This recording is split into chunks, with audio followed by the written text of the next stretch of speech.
Hello, hello, everybody. How are you doing on this amazing Saturday? All right, I know that you are greatly anticipating. Yes, I know.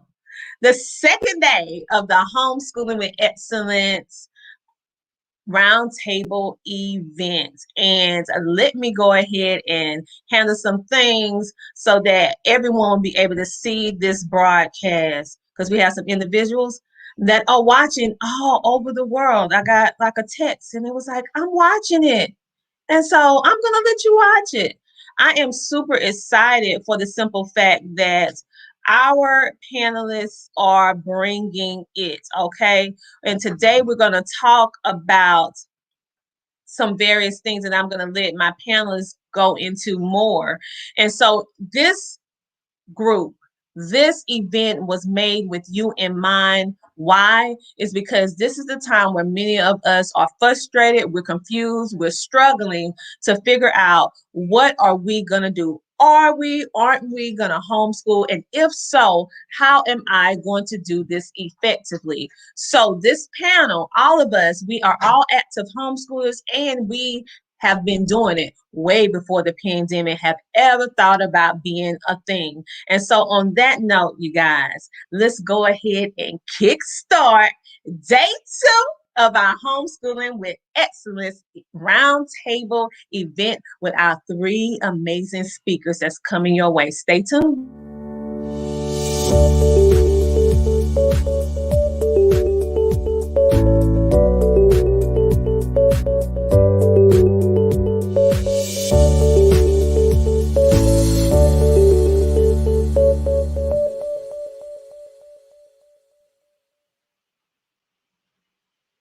Hello, I am Coach Tina Ramsey. I am your mindset development coach, and I'm also a Facebook strategist business coach. I help you get it all together to help you with your business. And I happen to be a homeschooling mom of 2 children, and I have been homeschooling ever since 2013. Even before then, I was working in the public school system, helping children with developmental delays and learning differences find their confidence, find their voice, and get to learning their way.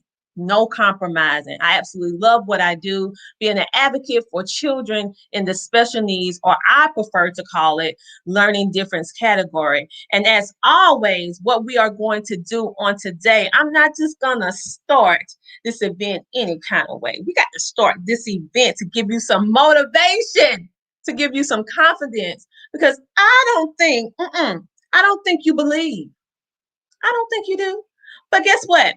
On today, you are about to believe because I'm getting ready to show you something. One of my own inspiration. Well, I can't say my own. One of the songs that I really, really like. And this is a song when I feel like I can't move or can't go anymore. I remember this song and I listen to it and it brings me to tears. So pay attention to the words because this is something that I really think that could be truly beneficial for you and also me. I want you to watch this because what I need you to do on this today, I need you to believe in yourself and have the confidence to take that leap of faith if you're on the fence about homeschooling, knowing that we are here and you can do it, okay? You can do it. So let's go ahead and get started.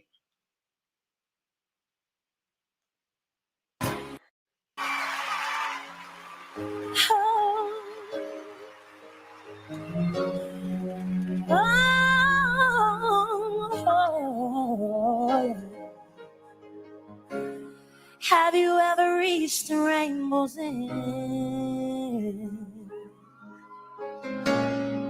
And did you find your pot of gold? Ever catch a shooting star? Tell me, how high did you soar? Ever felt like you were dreaming just to find that you're away, and the magic that surrounds you can lift you up and guide you on your way? I can see it in the stars across the sky.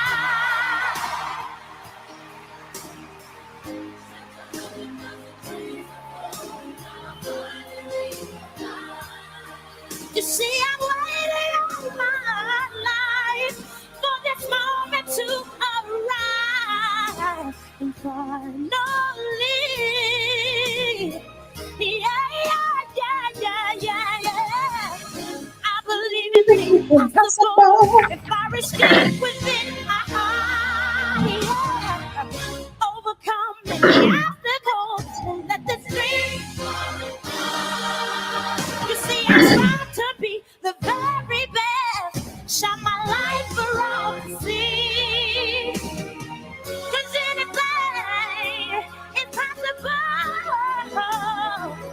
when you believe.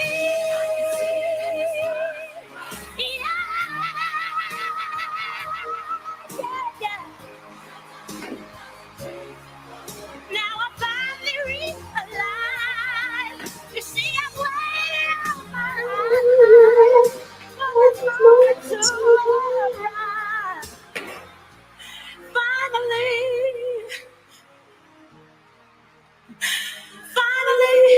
I believe.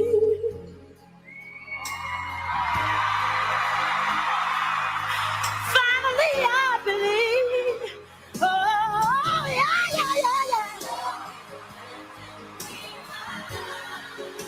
Love keeps lifting me higher.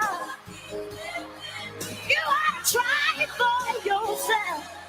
Lifting me higher. Love keeps lifting me higher.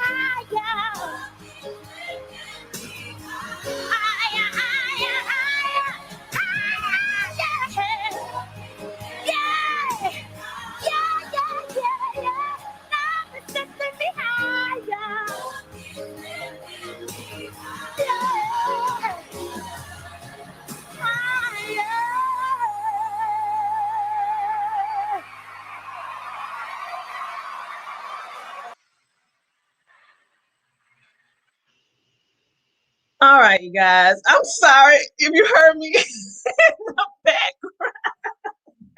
All right. That was a blooper. We live. All right. I told you that was my favorite song, one of my favorite songs. I just got a text message saying, girl, we can hear you. I'm like, oh, girl, I'm sorry.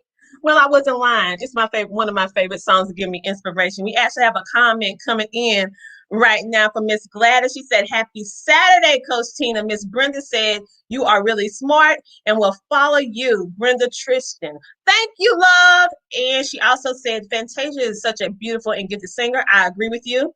And Monument Mom says, I'm back and ready for day 2. Yes, she's back and ready for day 2. I am so super excited about this event. This event is all about helping you figure out what direction you want to go if you have made the decision to homeschool. Every panelist speaker that is on this panel today and through these 3 days brings something different to the table that I feel that you need to hear. And we are breaking stigmas. We are sounding the alarm, letting you know that not only can you homeschool, but you can homeschool with excellence. So our next speaker, yes, we have our next speaker that is going to be coming up.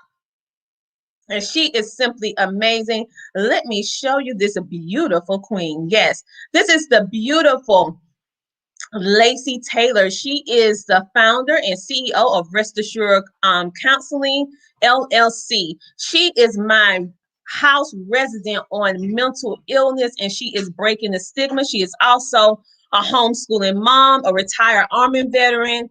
She is a wife, a mother of 3 children, and homeschool. She's been homeschooling for the past 3 years, and as the founder of the Rest Assured Consulting LLC, her number one mission is to break the mental health stigma by bringing awareness of mental illness in a relatable way.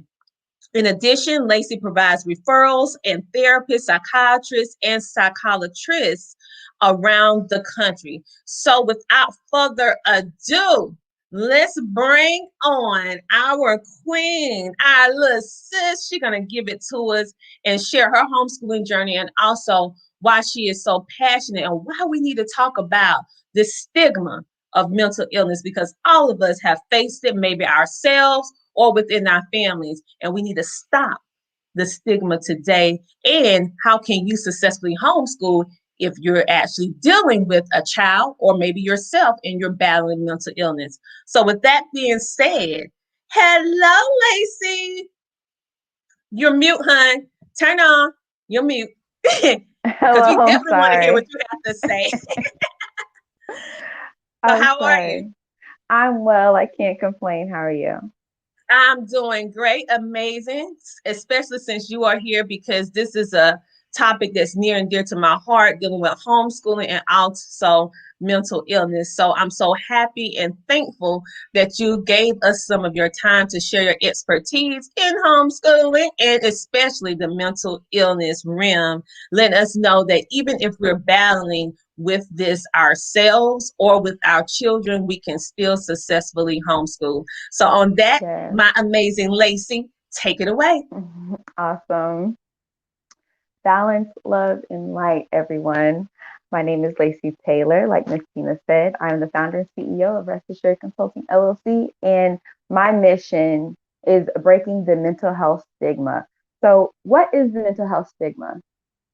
In a nutshell, the mental health stigma is a set of beliefs that have been formed within our communities and within ourselves opposing mental health and mental illness, meaning shining a bad light on mental illness.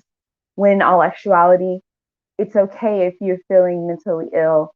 Honestly, everyone experiences mental illness within their lifetime. If you felt like you couldn't breathe, like you had an elephant on your chest, you had some anxiety, and that's okay. If you've had bouts where you just were crying for no reason, or maybe you were feeling like, you know, you were worthless, or you were feeling less than, or you weren't feeling yourself, you've dealt with depression, and it's okay. And oftentimes we think when we have these, bouts with mental illness, it's something that we go through for the rest of our lives. And honestly, it's not. Sometimes we experience things for 3 months, maybe 6 months, maybe a year, 2 years, maybe five. And it's okay. It's okay.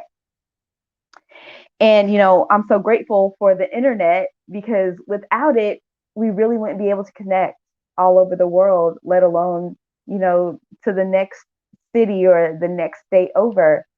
And, with the help of social media, I've really been able to spread the message of mental health awareness and, ways to break the stigma, without being awkward.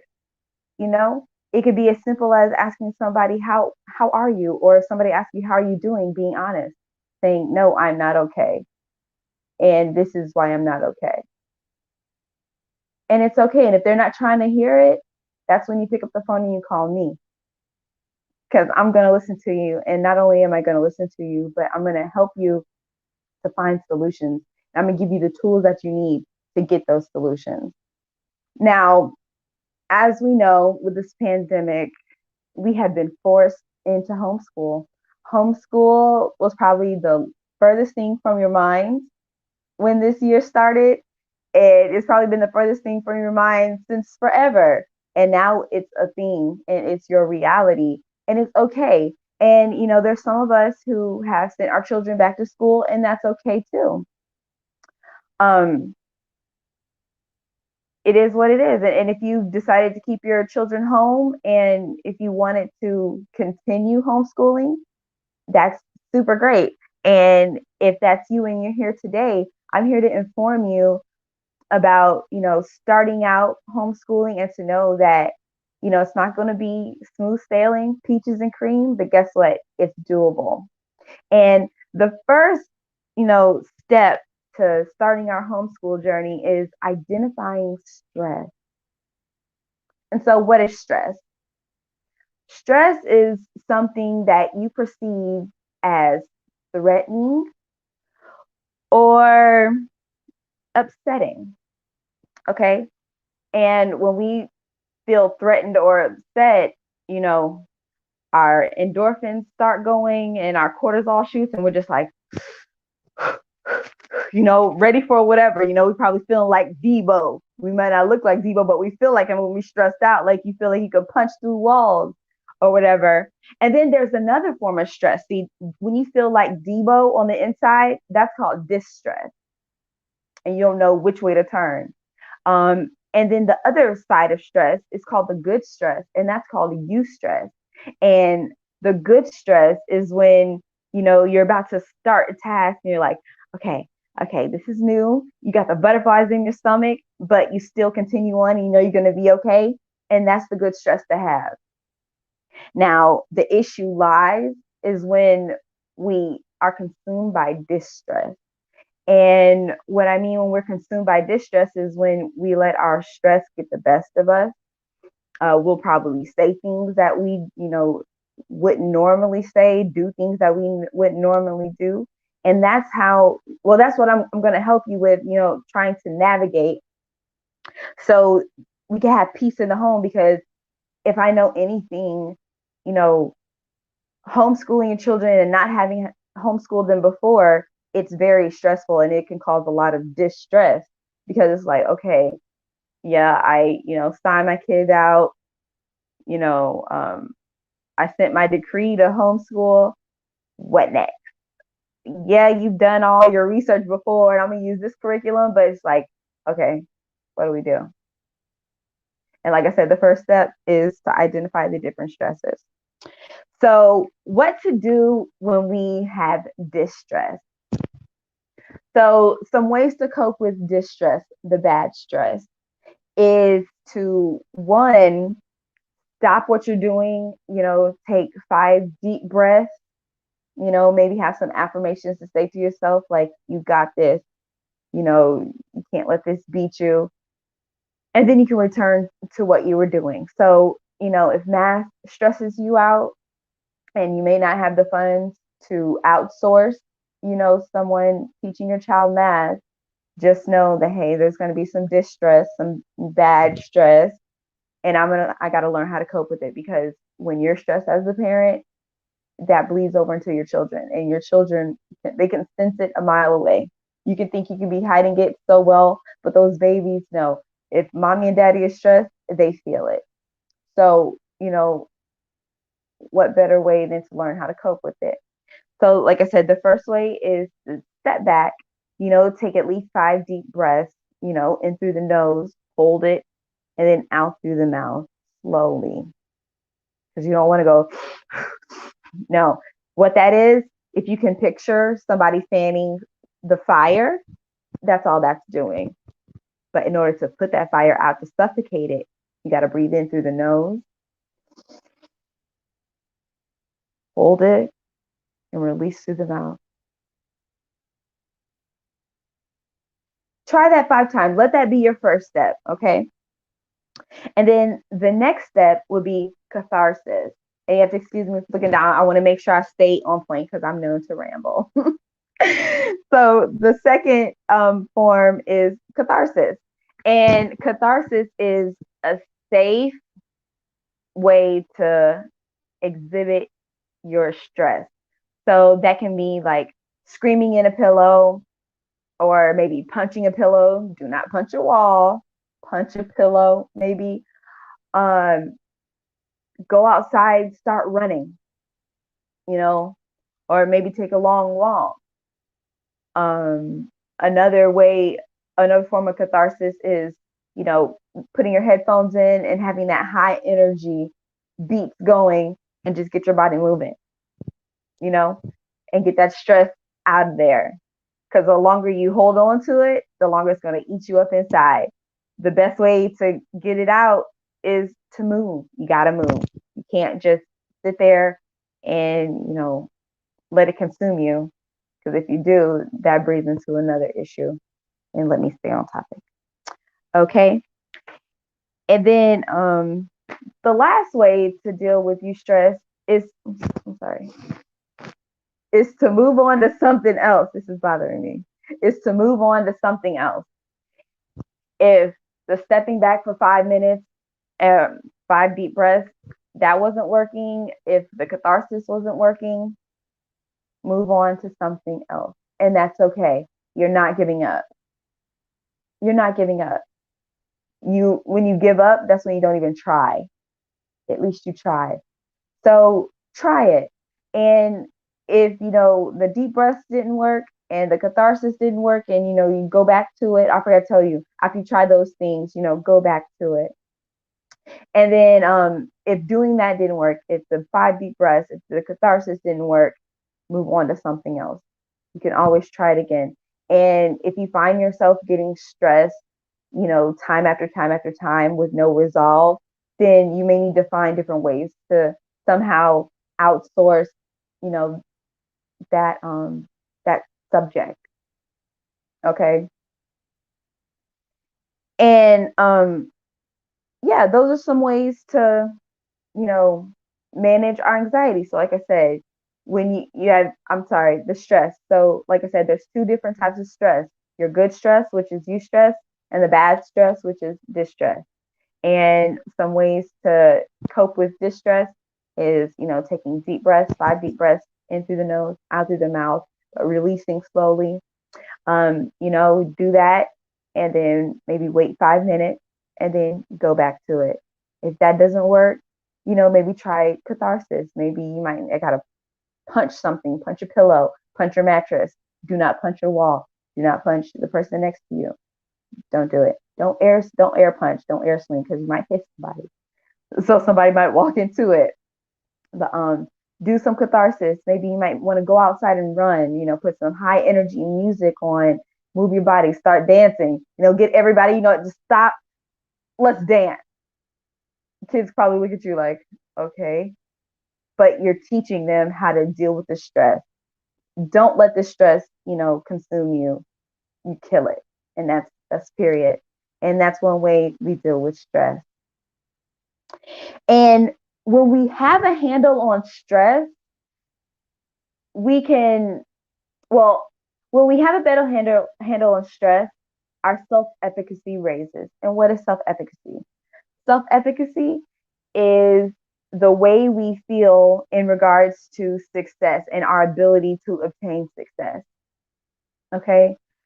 So when we have a handle on our stress, when we know how to differentiate the good stress, the butterflies in our stomach, to the bad stress, which is, you feeling like a fire is raging inside you, we can, better learn how to navigate situations that would otherwise get us all the way stressed out. So for instance, if language arts is something that stresses you out, apostrophes and learning what contractions are and learning homophones and synonyms and all that stuff, yes, it can be stressful. But, like I said, if that's your hard subject, if you know how to handle your stress, you can say, you know what, if I get stressed out, I'll be able to stop, take a few breaths, and go back to it. Or maybe, what, when I start this, if I feel, my stress rising and I just feel my anxiety starting to raise up, it's okay, because I know that I can stop and come back to it. And being able to have a better handle on your stress, it equals the greater chances of success. I like that. When you have a handle on your stress, you can get, to greater success. You'll have better success, greater success. I like that. Yes. Handle on your stress, greater success. So when you have a handle on your stress, your self-efficacy raises, which is your ability in yourself to obtain success. It gets better. And yeah, so let me give you an example. One thing that, I teach my son reading comprehension is writing book reports. Old school book reports, yes. And I tell him to write down all the bullet points that I want him to cover. And I tell him, it's got to be 2 pages. And, I'm assuming he knows what I mean when I say 2 pages, and he knows exactly what I mean when I say 2 pages. So he did his book report on James and the Giant Peach. And he was like, I'm done with my book report. And he gave it to me. And I said, son, what does 2 full pages look like? And he said, 1 and 2 full. And I said, okay, so why you have 1 full page and you just got this little block up here? And then he starts to No, I had to start over. I said, stop. I said, one, you knew my recommendations for a 2-page book report. I said, okay, you got to start all over again. You can start later or you can start tomorrow. I said, but this is unnecessary. And as parents, we have to stay calm when our child is stressed out and you see that the storm is raging in them. Instead of combating their stress with, you need to get over that or da da da da. That's adding fire to, that's adding, fuel to the flame. And instead of that, you just tell them, you know what? If you say you got to start over, you can either start over today or you can do it tomorrow. But either way, it has to get done. And when we do that, that teaches our children to rationalize their stress. Be like, okay, if I have to do it over again, and I spent all this time, I know I'm not going to get it done today. So let me just step back and let me just do it tomorrow. And after I told my son that, he was like, Mom, I feel a lot better. He's like, I'm not as mad as I was because, he started to cry and everything. I said, it's not that serious. At the end of the day, it's not that serious. Yes, educating our children is a big deal. Don't get me wrong. However, the little things like a book report or a math problem or, writing an essay, that's a little thing. And as we know, stress is a killer. That distress is a killer. It can kill you physically and it can kill your dreams. It can kill, your self-esteem. So the next time you feel stressed, just know that, this stress can not only hurt me physically, but it can hurt my self-esteem and it can hurt my self-efficacy, my ability to get things done and my ability to obtain success. And it doesn't just go for you, but it goes for your children too, because our children, they're people too. They go through things. Children have times where they're just not feeling it, just like we have times where we're just not feeling it. You might be able to soldier up and, carry on, but your little 8-year-old, they're not going to understand it. And that's when we have to be gentle and show our children grace and to teach them different coping mechanisms when it comes to handling stress. Because stress, that bad stress, it leads to anxiety. It's like a snowball effect. You got just, a handful of snow, not even bunched together, that's stress. And then once you start rolling it and not coping effectively, it turns into anxiety. And anxiety, if you don't cope with that, that snowballs to even bigger depression. Just remember, the longer you stay in anxiety, the greater your chances for a depressive episode. And we can eliminate depression and anxiety by tackling stress, by knowing, if I'm feeling like there's a fire, and I say a fire raging inside because that's what a lot of my clients, and when I was in school, a lot of people, they describe stress as a fire, or however you feel when you feel stressed. If you feel like you're just losing control, you're under stress. If you're feeling like, you can't breathe, you're under stress and you're having an anxiety attack. If you feel like you're driving in a car, but all the windows are blacked out, that's stress and anxiety. Because you feel like you don't know where to turn. The only way to, eliminate it is to know how to cope. And we can only know how to cope with something if we know how to look out for it. And that leads me to my last point, which is self-care. We know the difference between eustress, which is the good stress, the butterflies in our stomach. And then we know distress, which is the bad stress that has the potential to snowball into anxiety and then into depression. And we maintain mental health wellness with self-care. Self-care is very, very, very important, especially being a homeschool parent, because you're with your child 24/7. It might even feel like 24/8. And Sometimes you feel like, I just need a break. Sometimes mommy needs a break. Sometimes daddy needs a break. And guess what? You have every right to take that break. And self-care for everybody looks different. Self-care for one person might look like, pampering at a nail salon, while self-care for the next person might look like chilling in the bed, binge watching, eating snacks, doing what they do, you know? You have to find that balance between self-care and like what self-care is for you. And one of the things that we do in our household is we have our mental health days. I cannot stress to you the importance of mental health days. In our house, Friday is our mental health day.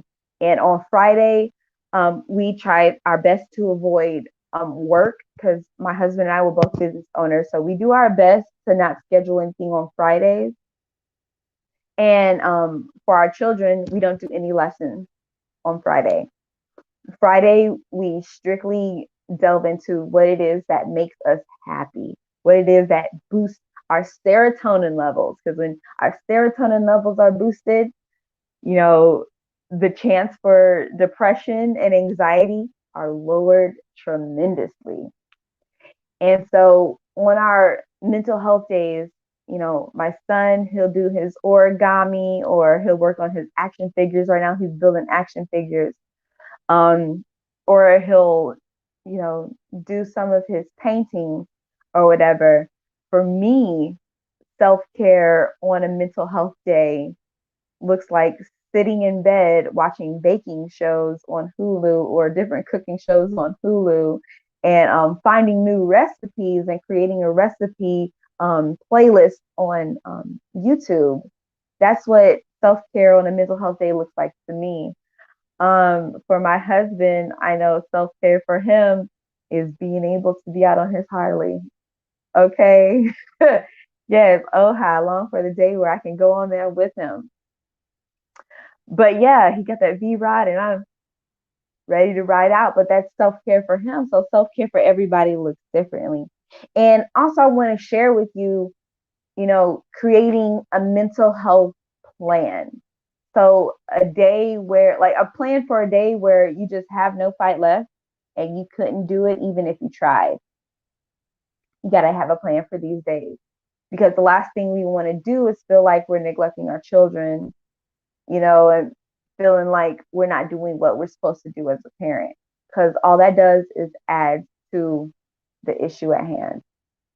And so the first thing in a plan is being able, creating an opportunity for you to be able to outsource. So say, for instance, if you've fallen behind in your cleaning, or maybe you've fallen behind in like math, or maybe language arts, or maybe history, when you're able to outsource, that relieves stress on your part. And going back to what Miss Marciea said yesterday, sometimes when you outsource, you can use, the person you outsource with as a recommendation, so you can have a professional recommendation for college. So there's benefits in outsourcing. So one thing that we like to do is put a little bit of money to the side. So say, for instance, if my son needs calculus or something, I failed calculus. Like F failed. Ain't no way I'm gonna try to relearn it to teach him. So guess what? I'm gonna outsource calculus. I'm not even gonna stress myself about that. I'm not even worrying about it. And as he gets into older grades, in high school, and I'm gonna have to outsource a lot of stuff, because right now my son is geared towards art. My son loves art. And so that's what that's what he wants to do. So I'm preparing myself for a possibility. So, start a little fun, especially if you got a little time, you just started homeschooling, you got toddlers, start a fund, $1 here, $5 there, put that aside. Okay. So when the time comes for you to outsource, you can say, you know what, let me go ahead and dip into this outsource pot, because I'm not being stressed out today, and you'll be able to outsource that subject. Second is have a trusted family member or friend on speed dial and make sure they know your plan. So when I say have a trusted family member or friend on speed dial, is, that person that you choose, you call them, say, hey, for the days that I need a mental health day, meaning no babies in the house, I need to be able to depend on you to, once I call you, you're on the way. And, for some people, that might not be a possibility right now, but for those that is a possibility right now, make sure you have a plan. And if, like I said, if that's not a possibility for you right now, you can look into like care.com. So maybe you might want to put a little bit of money away for, your mental health day other than outsourcing. Well, that's outsourcing. Damn, that's a part of the outsourcing. So make sure, that's a possibility for outsourcing. If you don't have a trusted friend or family member, care.com, they have, trusted trusted professionals and even some healthcare professionals. Have them on speed dial. So for the days where you have no fight left in you, you say, you know what, I got to outsource this. Let me get them on the phone. For me, it's my sisters. And if I can't reach my sisters, it's my mother-in-law. They know, hey, we need you. No words need to be said. It's, I got you. Okay. Third is make sure you have freezer meals on hand. Why freezer meals? As we know, being home with our kids and, we provide all of their meals for them, not being able to provide a meal because you just feel like you can't move. I mean, that's hard. But when you have freezer meals, you're able to get it out the freezer, unthaw it, and pop it in the oven. If you have a child that's like 8 or 9, maybe even 10, you could tell them, hey, take out a meal, put on the counter, let it unthaw for like 3 hours, and then you put in the oven for, like 350 and cook for 30 minutes. And so what's freezer meals? Freezer meals are just meals that you've prepared that have been in a tin foil pan, and you cover it with parchment paper, saran wrap, and foil. And you secure it, put in the freezer. So on a day where you feel like you just can't get out the bed, you have, you can have breakfast, lunch, and dinner taken care of with freezer meals. I know that's one thing that I did for my postpartum was have freezer meals. Because when you have a new baby, especially cooking dinner, a whole meal, that's the last thing on your mind. But when you're able to, have a peace of mind knowing that, hey, I have these freezer meals that I'm just going to be able to, take out and put in the oven, it takes a load off. That's one less thing you got to stress about. Your babies are going to be fed. Your husband's going to be fed. You're going to be fed. You don't have to worry about trying to call somebody to deliver. No, because you got those freezer meals. And then lastly, if you have a mental health day within the home and you're not able to outsource anything, have an educational playlist on YouTube ready. So for me, each child has their own playlist. Okay. And we have different devices that each child can watch it on, their playlist on. So if you need a mental health day, you can't call anybody to come get the kids, rest assured, you have your freezer meals ready. You tell your children, look, mommy needs a day. Or if your children can't be left alone, you sit them on the floor, you put on that playlist, and you keep it going. You got eyes on them. You can take a nap, and when it's nap time, you lay down with mommy. You keep that playlist going. The kids are going to fall asleep. You're going to be okay. You're going to be okay. That just came to me. Just to tell somebody you're going to be okay. It's not going to be like this forever. It's not going to last always. That overwhelming feeling, it's going to subside because I just gave you the tools that you need to kill it at the source. So get to doing the work now. Do the work now. But yeah, you have everything that you need. So even if you can't call somebody, you have everything you need in the home, and everything's taken care of. So yeah, I hope I was able to help somebody today. You most certainly did. And I appreciate you coming on, because one thing that we need to talk about is mental illness, or the fact that it exists. And it does exist within the homeschooling arena. It exists in regular life. But Yes. as homeschoolers, a lot of us don't want to admit that it Mm-mm. happens. And so when it does happen, I love how you gave us tools. I love the fact that you mentioned how you take those 5 deep breaths and how you're supposed to take them. Take it in deep and breathe out through your mouth, and not all that Slowly. Yes. slowly. So I love how you gave us an illustration to show us how to do it. And let me tell you, it works. You might think it's not going to work, but it's something about gaining control, because Yes. the fact of the matter is, when you're having anxiety, you lose control. And the fact that you can control that, it can help lower that blood pressure and help you get back Mm-hmm. centered so you can focus. We have a comment. We have 2, actually. Brandon says, self-care. I had to grapple with the fact that I didn't do that for myself. Not caring for yourself can deplete your life force and snap your soul. Yes, Sure can. it can. And as a homeschool parent, and then like with myself being a homeschool parent and running my own business or businesses, you can have too much on your hands, and you have to learn how to delegate, and you have Yes. to learn how to rest. And like you said, Lacey, it's going to be okay. It And is.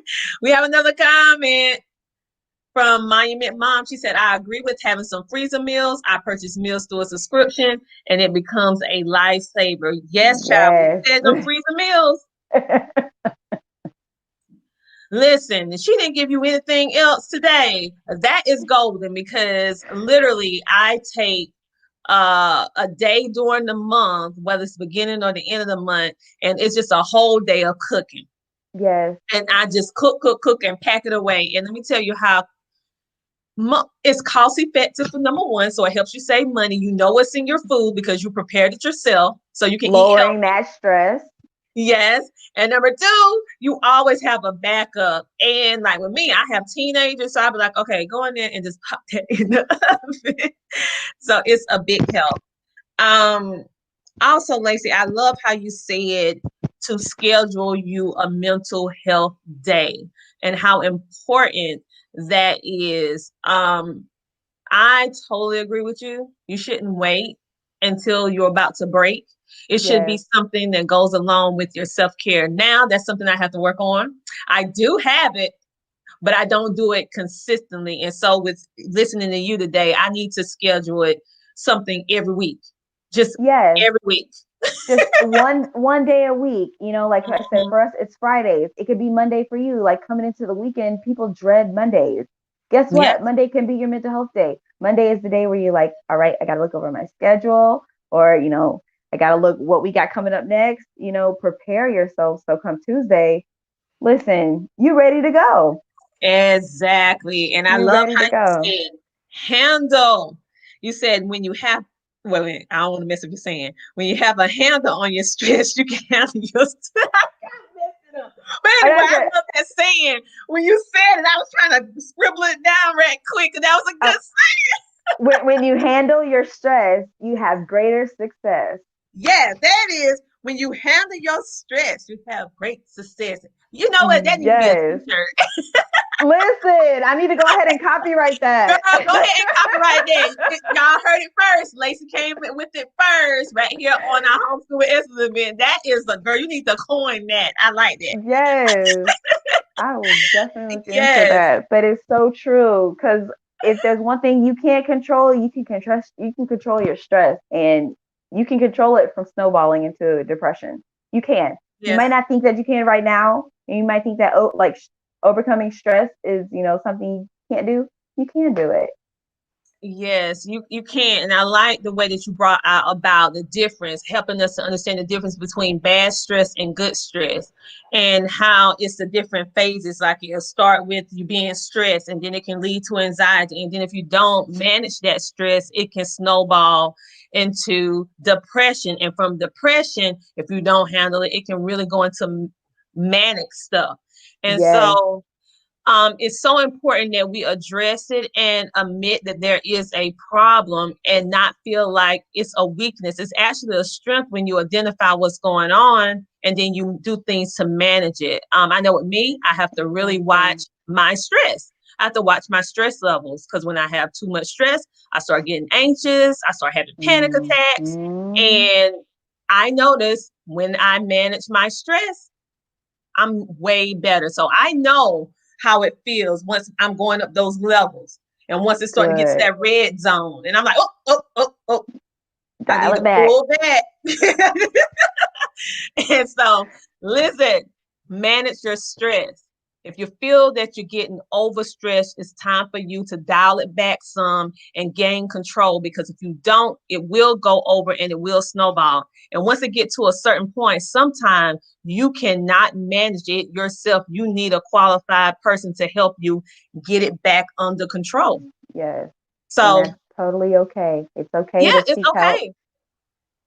It's okay. I want them to get, I just love that you're here because this is something that we don't really talk about. And I also like the point that you have brought out, because I keep looking down at my notes because I'm writing notes, girl, because I thirst for knowledge and learning and things that resonate. Likewise. Because I am learning as well every day. I love when you said parents need to stay calm when their child is under stress.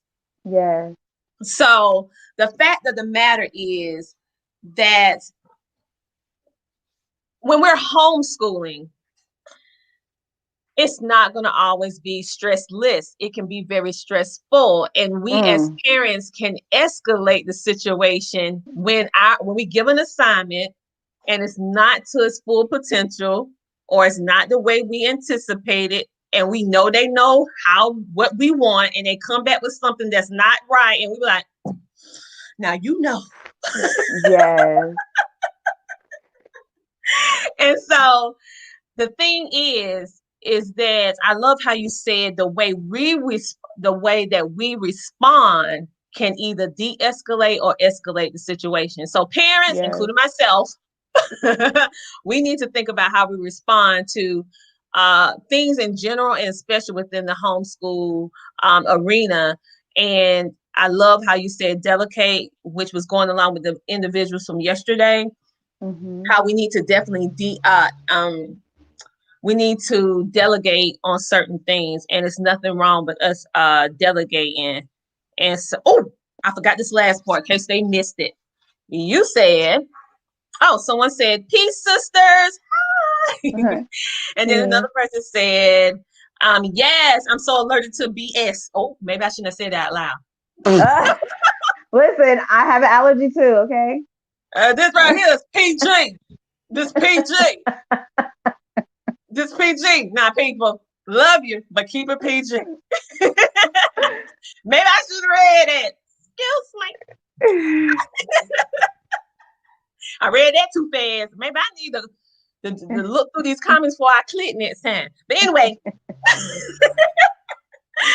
But I love how you said start a fund, an outsourcing fund. We start all these funds for our retirement, all these funds for a vacation. But when you said that, I never thought of that. Start a fund for outsourcing. That's a great idea. Because that's very stressful when your child says, you know what, mom or dad, I want to pursue this. Okay, you might not have the funds right there, but had you started the fund 2-3 years ago, it's been able to build up. And so when that time comes, if your child needs, a professional, other than yourself, like someone with like a master's or a PhD that's qualified to teach it on the scale of which they need it, you're able to look into the fund and say, you know what, we got that. And you're not stressing about it because you're pulling from funds that are specifically for that. So you're eliminating that stress.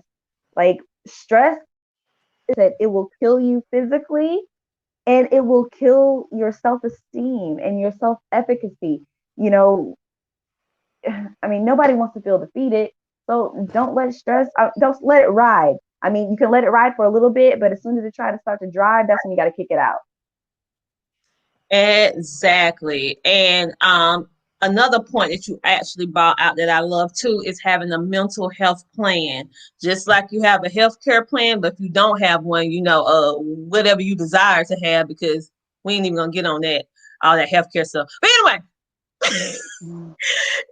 having a mental health plan that's something that you can control. That's something Yes. that you can control. And it's something, and I thought that was remarkable on what you said, because you said a lot of things that I never thought about, but I thought I should have thought about. That should have been on my radar. But hearing this, and I wrote it down, I'm like, I need to have a mental health plan. Like, what is my plan when I am at that maximum and I cannot go anymore? Because you have those different levels of panic, anxiety, stress, where you cannot, no matter how strong-willed you are, you cannot get yourself out of bed. I don't care who you are. You could be a superwoman, but today Superwoman lost her power, and you cannot. That's okay. Yes. So, Lacey, I tell everyone how they can get in contact with you. Tell everyone, because they're gonna need your services, because especially now. Yes. So you can find me on Facebook at the @ RAC LLC, that's Rest Assured Consulting LLC. And also, if you want to look up my mental health wellness group, that's My MI Tribe. So it's Motivational Insiders Tribe, My MI Tribe. And you can also follow me at Lacey Taylor. You can look for the young queen with the head wrap, looking into the distance like this. Love it. And also, I have my Calm and Peaceful Parenting Masterclass that's going on. So if parents want to know more in depth on how to stay calm and not be the fuel to their child's flame, and teach them ways to not let your children be the fuel to your flame. Mm-hmm. And in the Calm and Peaceful Parenting Masterclass, we dive deep into that. That's a 30-day curriculum that I condensed into 5 days. So we'll go in even deeper into what I talked about today. We have another comment.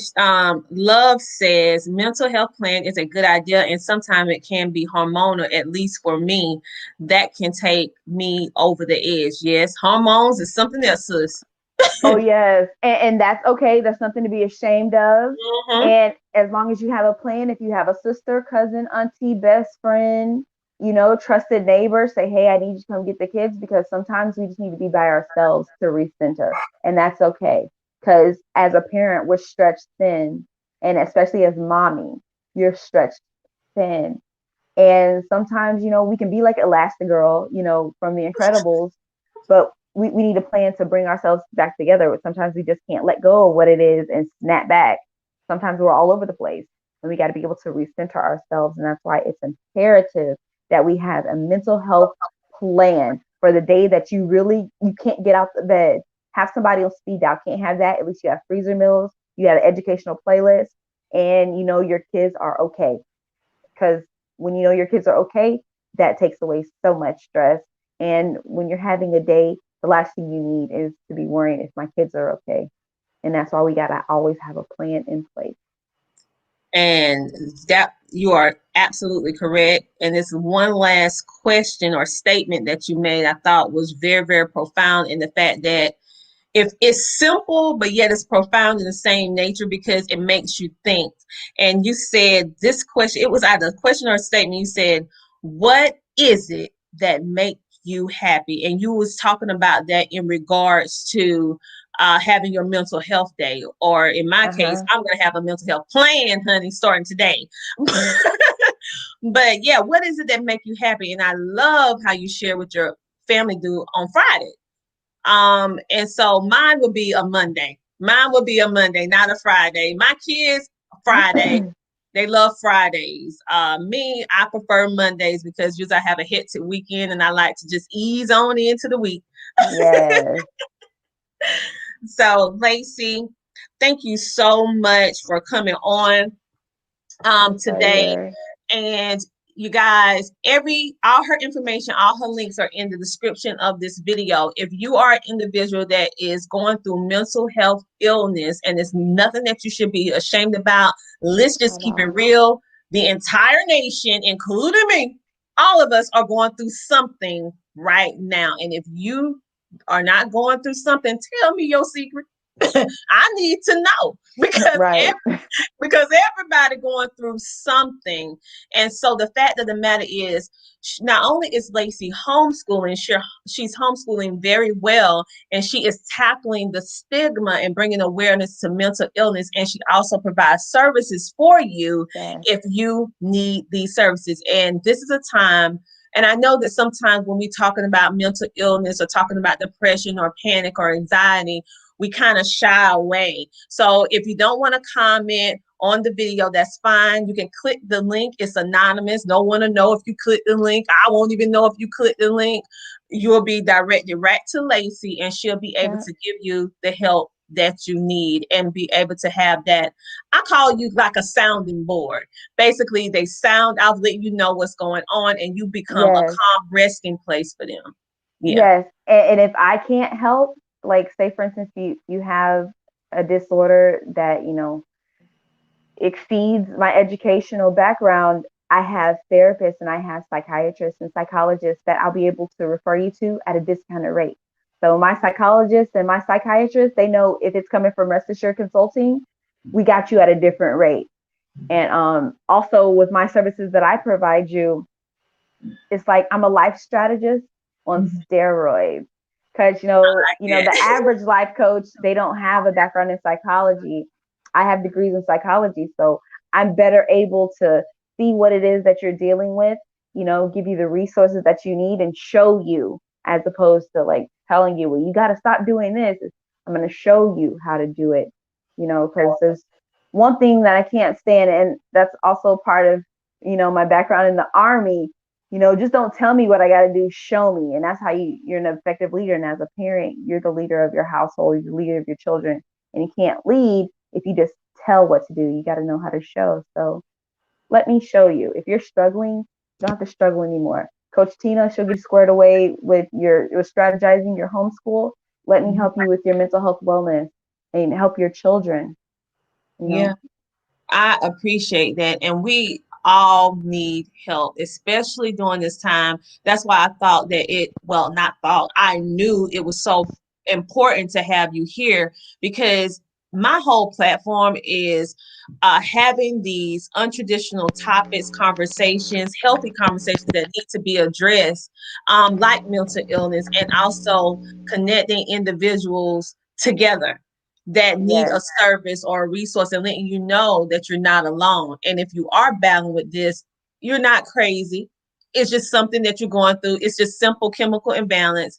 And there are resources and things that are out there that can help better assist you with whatever you're going through. Because sometimes you just need to talk with someone that don't know who you are, don't know your family background, someone that you don't feel judged, because everything. Yeah, so she provides that. And so not only can you homeschool, but you can homeschool well. And if you find yourself getting into those, and it's a thing, whether you want to be or not, those homeschooling blues, quote unquote, because it happens, but nobody want to admit it. But it does happen when you get into that rut and you may be feeling depressed. She can help you. And if she can't, then she has resources, therapists, and psychiatrists that are ready and able to help you, and even better, at a discount because you connected with her. Yes. And my number one mission, not only in breaking the stigma, but in order to break the stigma, is to, provide these services at an accessible and affordable rate. So I'm easy to access and it's affordable as well. So just like you need a medical doctor to cure you of a flu or whatever, you need a mental health professional to help get you through mental illness. Yes, we do. And Lacey, thank you so much for coming on today, because this is something that needed to be talked about. I'm so glad that you just gave us a peace of mind knowing that we're not alone and you can homeschool. And this includes not only yourself, but also your children who may be battling mental illness, because right now in our country, we're dealing with an onslaught of so many children having anxiety and depression and even dealing with suicide. So this is a time for us not to be ashamed or scared or afraid to talk about it or sweep it under the rug. This is a time for us to lock arms, to talk about it so that we can eradicate this before it gets too late. And a lot of these things happen because we're too afraid of talking about it. And so this is about giving you the resources, putting a face to the resource, and that you can feel more inclined and safe, the safe haven, that you can connect with individuals who know their stuff in this, because this is out of my expertise. I had to bring in somebody. I don't claim to know everything. I know about a lot, but not this, not details. She can handle it and her staff. Someone said, wonderful. I'm glad you're enjoying this. All right. Well, Lacey, again, thank you so much for coming on today, and hang around. You can go ahead and get you something to eat and watch the rest of the Homeschooling SNFM, but stick around for our roundtable at the end. Okay. I'll see you later. All right. Bye. All right, we had the amazing Lacey. So happy that she came on, because I feel and I know that we need to not only address the challenges and struggles of homeschooling, but also the elephant in the room when we are battling mental illness, or maybe our children, or maybe it's your family as a whole. How can you successfully manage onslaught of stress, anxiety, depression, panic attack, and the list can go on and on? How can you do that and homeschool at the same time? Is it possible? Well, we found out from Lacey, it's indeed possible. If you're battling mental illness or your children, you can successfully homeschool your child or children, because you have resources available, and she provides services in that regard for you. Someone said, yes, thank you for your advice. Yes, she did an amazing job.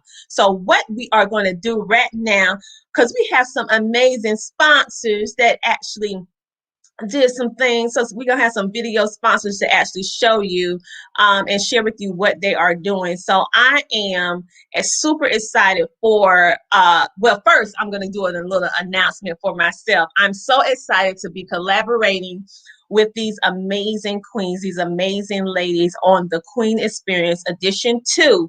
It's called the Queen Experience Guide to Planning Your Royal Position, Part 2.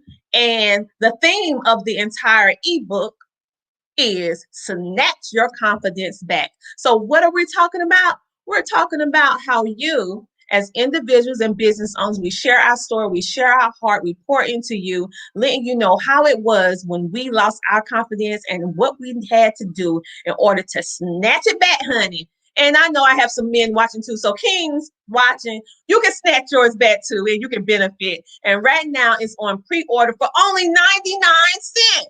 So come on now, let me go ahead and show you the video, because I didn't do this by myself. I was a part of a team, and I'm happy to say I love collaborating because I can't do all this by myself. So thank you, amazing Queen Nikita, that put all this together and pulled all of us amazing queens together on this amazing project. And I am about to share this video with you right now that I am so proud of that she actually did. So let me get this straight for all of you, and we are going to watch this amazing presentation by the amazing Nikita Davis and all the ladies on the Queen Experience crew.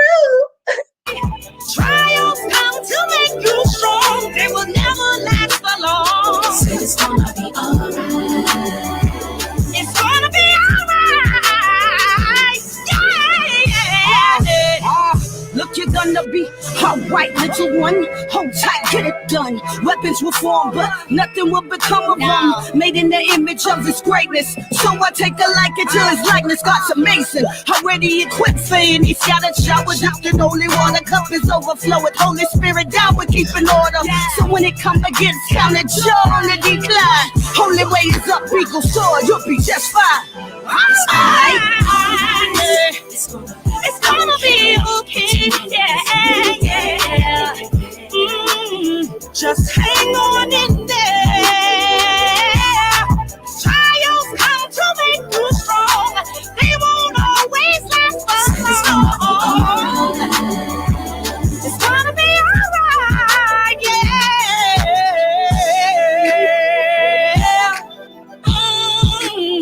I said you gotta believe it. You gotta believe it.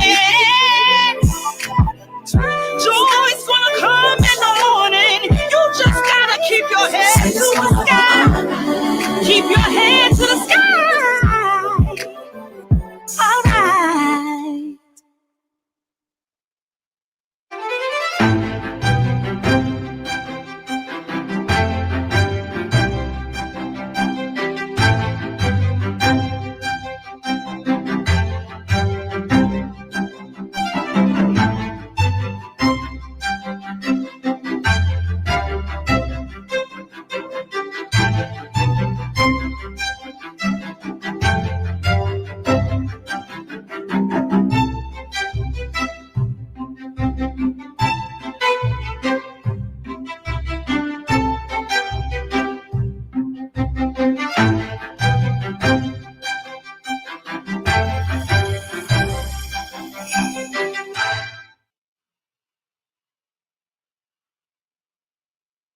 All right. All right. And I have one more video to share with you to lead into one of our amazing panelists. Yes, she coming on next. We have an amazing woman engineer going to be coming on sharing her amazingness with us. But before we do that, you need to see a little bit of what she's about.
Congratulations on gracing the cover magazine. You look simply amazing. I am so proud of you and all the accomplishments that you have had and will continue to have in the future.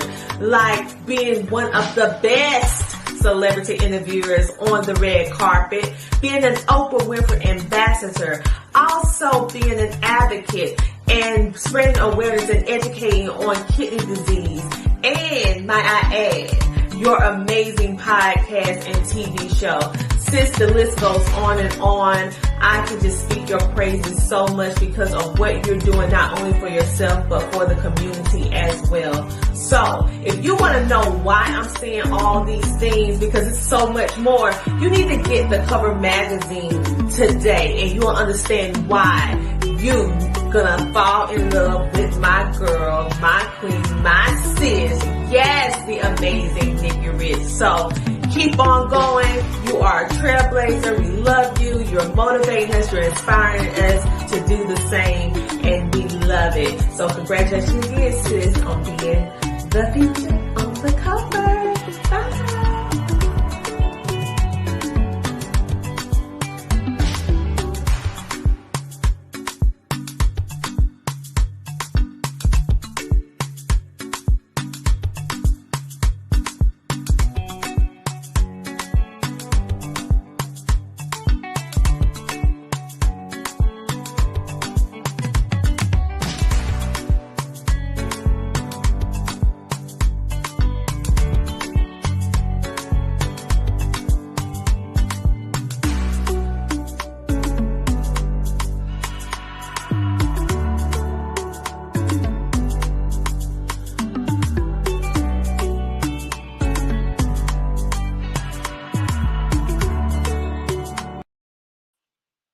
Yes, all right. I just had to do that.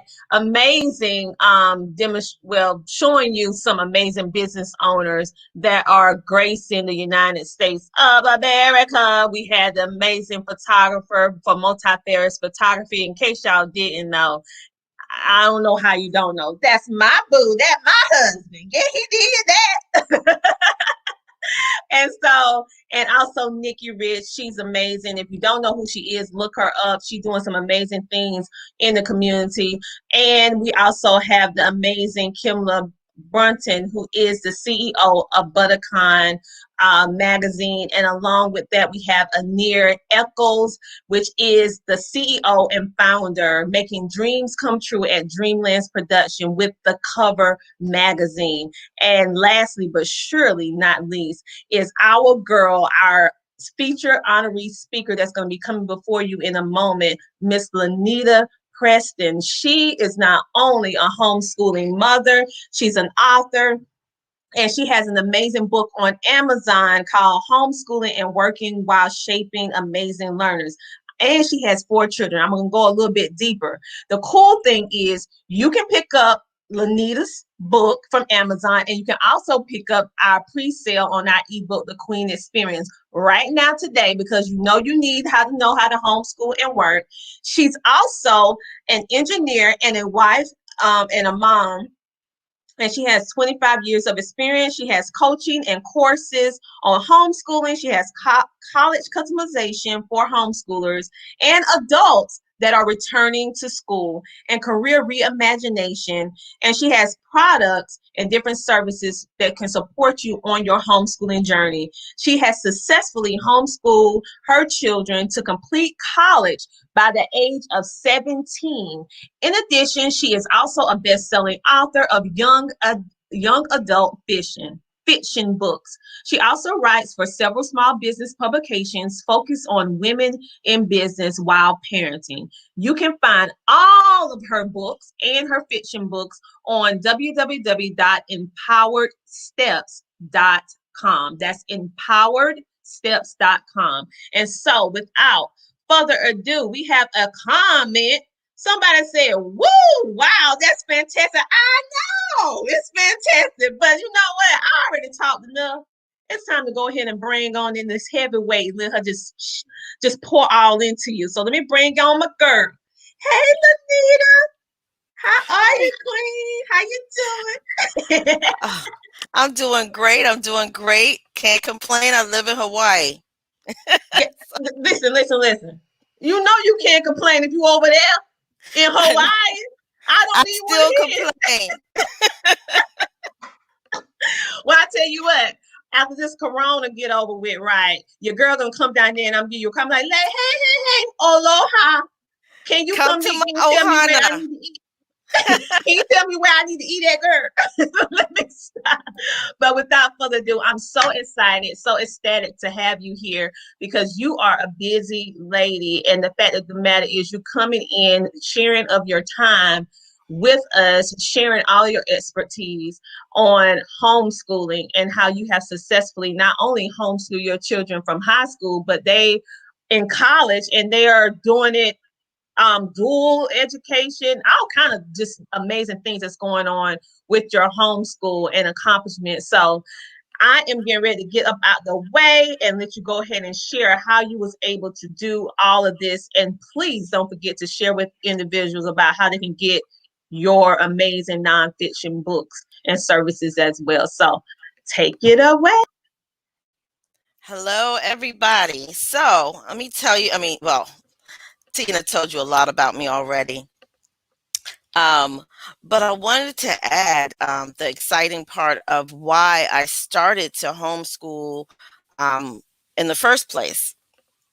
It wasn't necessarily my choice, but my youngest son was having a lot of struggles in school, becoming depressed at school because he was always kind of like picked out because he was a verbal child, very active child. And when he was in second grade, he requested that I homeschool him. And I'd never heard of homeschooling before. And I promptly told him I wasn't going to do that. I mean, I worked full time. His dad worked full time, and that wasn't a possibility, but he told me otherwise, and he was right. So that puts me in the point where why I decided to homeschool him and additionally work was because at school, his self-esteem was getting beat up pretty bad, and I wanted him to be able to hear positive voices. And I realized how important positive voices were from my own childhood, which was a little challenging but full of love. And those positive voices for your kids mean so much. So I pulled him home. His sister came home first, and through just being creative and determined to make things work, I realized that I could do this. My husband and I both, made a pact that we were going to do it, and we stuck to it. And the one thing that I learned through that was I was very different than a lot of other homeschooling parents at the time that we were exposed to. All of them, the moms generally stayed home, generally did all the homeschooling. And here I was, a working mom, and my husband was working, and we augmented our schedule so that someone could always be home. We got my mom to come in some days, the older siblings to help out, but we had to be extremely creative. And so when you are a working and homeschooling parent, you have to start to think differently about homeschooling. You have to see it as something that you are completely in control of, and that you have flexibility.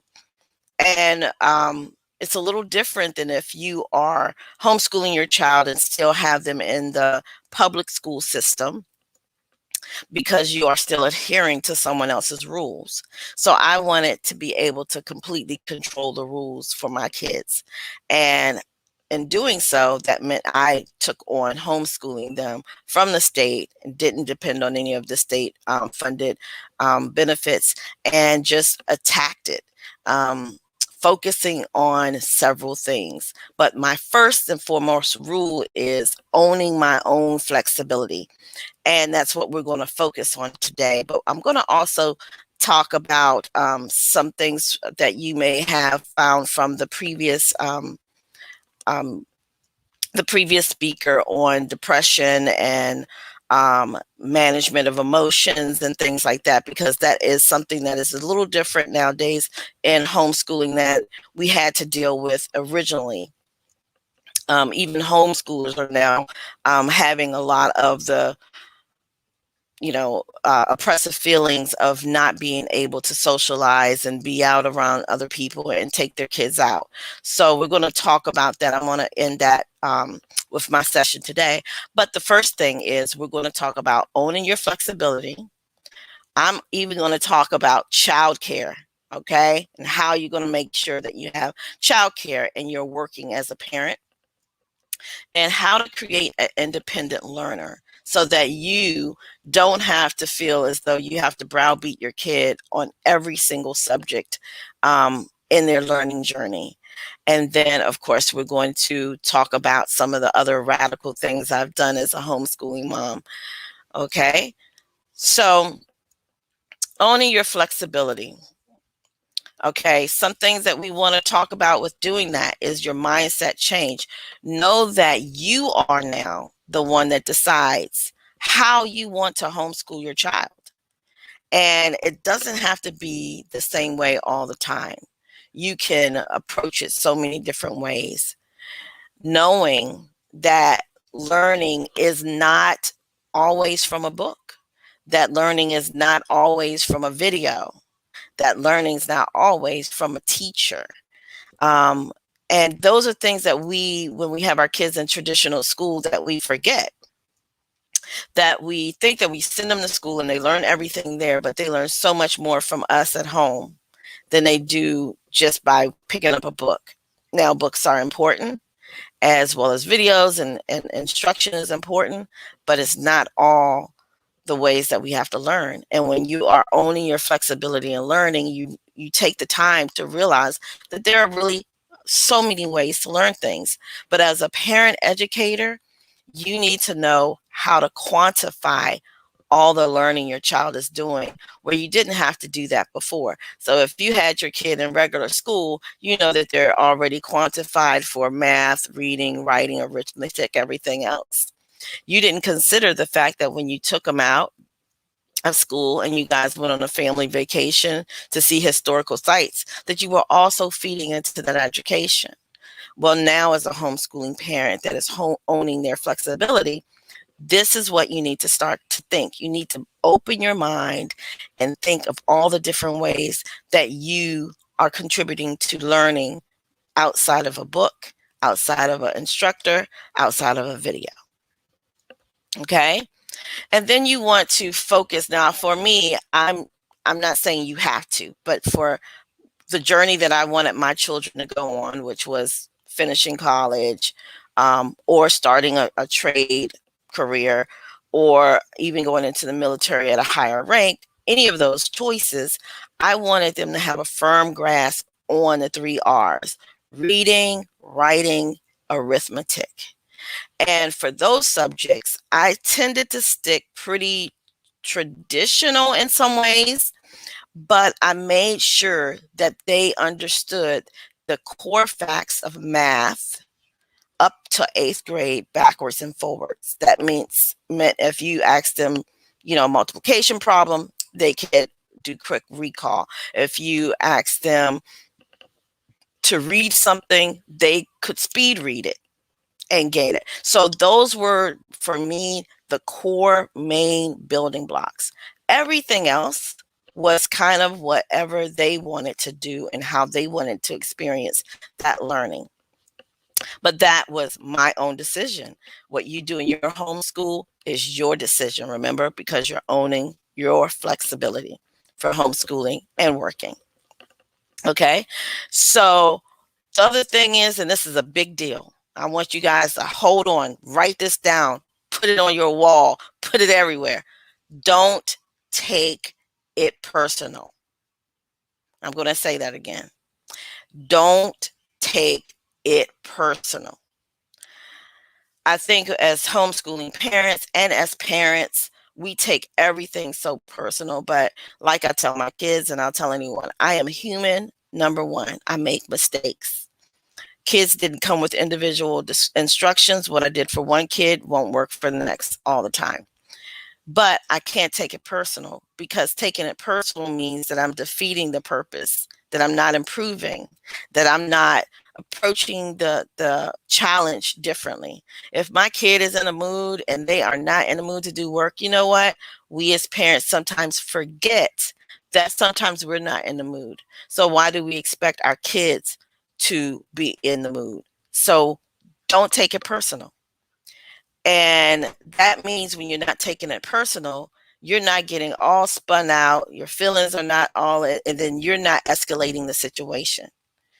That also goes with so many things. But number one, as a parent, realize that you're doing the best that you can, and that's good enough. Okay? Our kids learn from our mistakes, right? Because we talked about learning being bigger than a book, a video, or any of that. It's about experience. Our kids learn everything so intimately from the way we respond to them. So don't take it personal. Okay? And then bring the kids to the table. They always have a lot to say, right? Give them ownership in their own education, because now they have the freedom to be involved, because you're at home and you are owning your flexibility, right? And I remember talking to my daughter. I wanted doctors in the family. Who doesn't?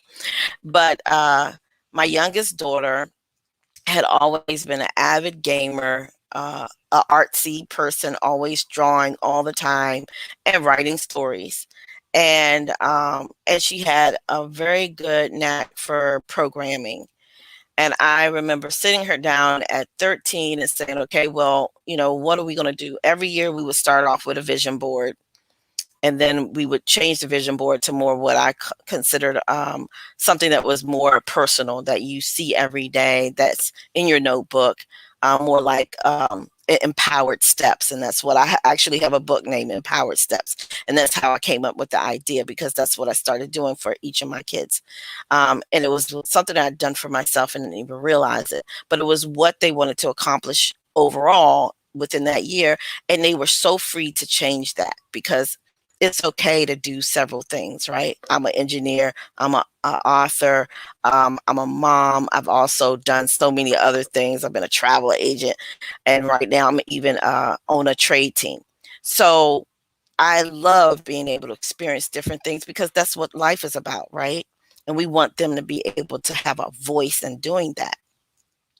So, you want to bring them to the table. You want them to be involved in your homeschool experience, because you have the flexibility to do that. That means that if they want to do math, like my son hated math, but he could do it. He was proficient at it. He just took it over and over again, because he just would just fuzzle out. I'm tired of taking math. And then I made a deal with him. Hey, what if I can say you can take math, each subject in math, only one time? You wouldn't have to take algebra over again. You could only take it one time. And once you finish it, you don't ever have to take it again in life. He said, I want that. And that's how I convinced him to start taking college classes early. Okay. So when you bring them to the table, they really tell you what it is that they need. Okay. So the next thing we're going to talk about, second lesson, is childcare. Okay, everybody asks me this question. How is it that you or I can homeschool and both of us need to work? You need to think about what you need as far as childcare, and be creative. First of all, you can get an in-house nanny if you have the money. So if you got a good job and you're willing to pay for that, that nanny could come in, watch your kids, cook the meals for you, do whatever you need. It's not a problem to delegate things out at all. You could also flip-flop your schedule. That's what my husband and I did. I went in to work early in the morning, like at 5 a.m. And he purposely chose a job where he could go in later in the day. So we actively sought employment that would allow us to have that flexibility, even if that meant one person was working part-time, in order to make sure that we were both home, because ultimately that saved us money from having to have a nanny or having to put them in regular home daycare. And do not discount aftercare and before care that you use when your child was in traditional school. You can still use them. They don't say they have to be in a traditional school setting. They are just after and before and after programs. You can still use them. So any programs that you would use to put your kid in school, while your kid is going to traditional school, you can still use them as a homeschooler. And I certainly did. You can basically change one parent to just work on the weekends and one parent work during the weekday. We did that also, in order to make sure that we financially had everything covered and the kids were, being cared for by us. We bought in and, worked out things with family members. In addition, there are other things you can do, like have a child care co-op of friends that are also homeschooling their kids, and families that are also homeschooling their kids, and say, hey, let's come up with a schedule where all the kids are over so-and-so's house one day, all the kids are over another person's house another day, and you work a schedule where you're working within the parameters of your co-op for childcare. Think outside the box. And of course, there's camps, summer camps. You can just move your homeschool to be just during the school year, and then during the summer is when you work. You work a job and a half, because you have spent money to send your kids to summer camp all summer, so that they're in something where they're socializing, but you're futtering away money so that you can be off to homeschool them later. And as well as there are times in different states that you can leave your child home alone.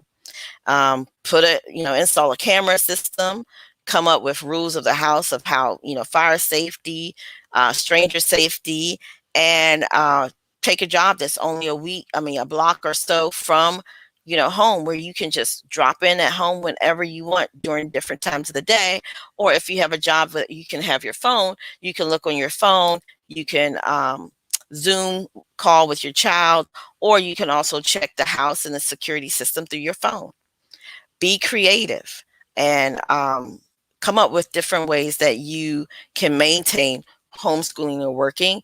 The only situation is not the situation where you say you can't do it. It's when you decide can't means won't, and you decide not to do it because it's too difficult. So those are some of the options for childcare that I hope helped you a bit.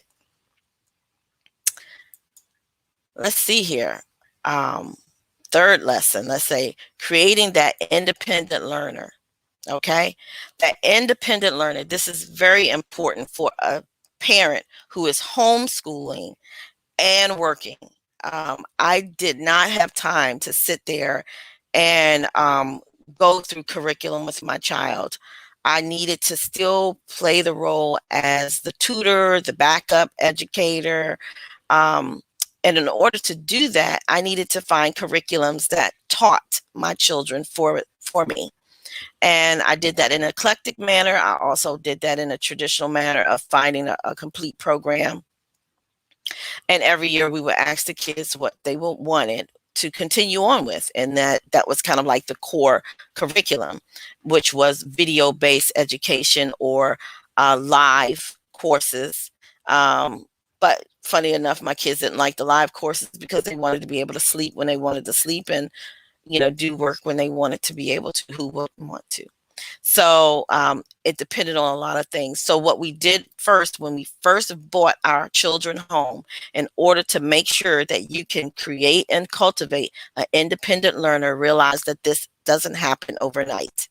You have to build an independent learner with the strength that they need, particularly to age or experience. You want that learner to be able to read directions on their own, right?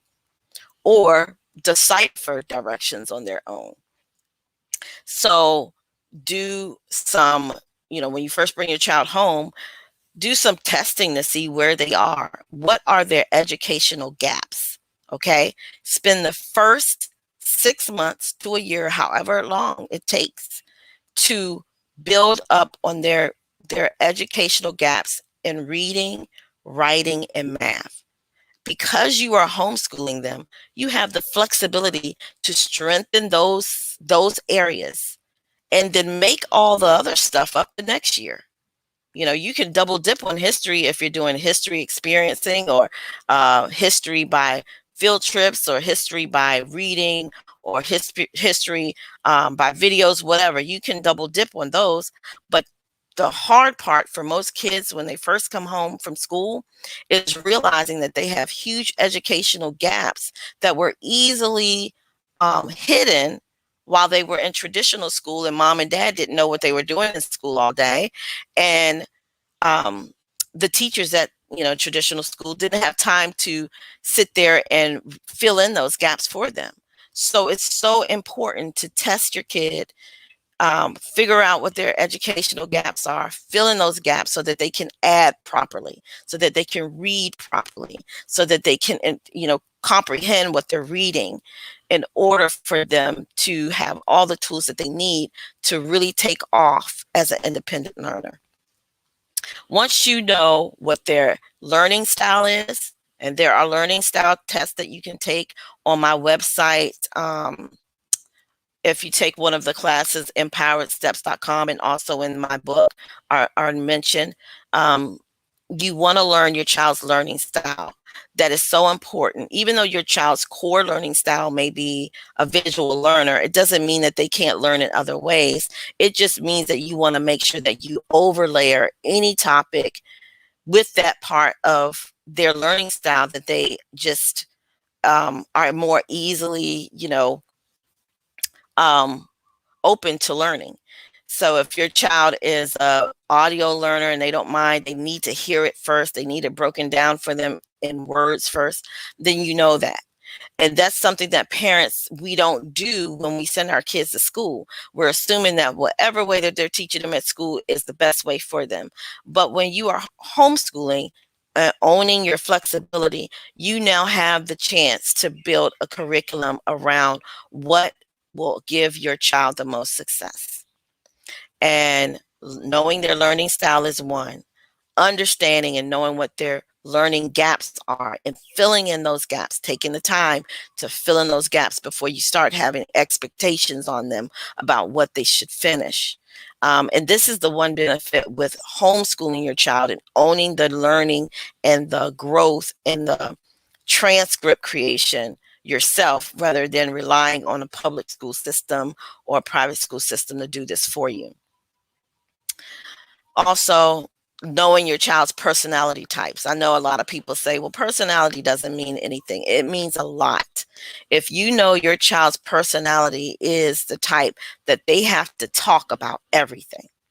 They have to talk about everything. They're very opinionated.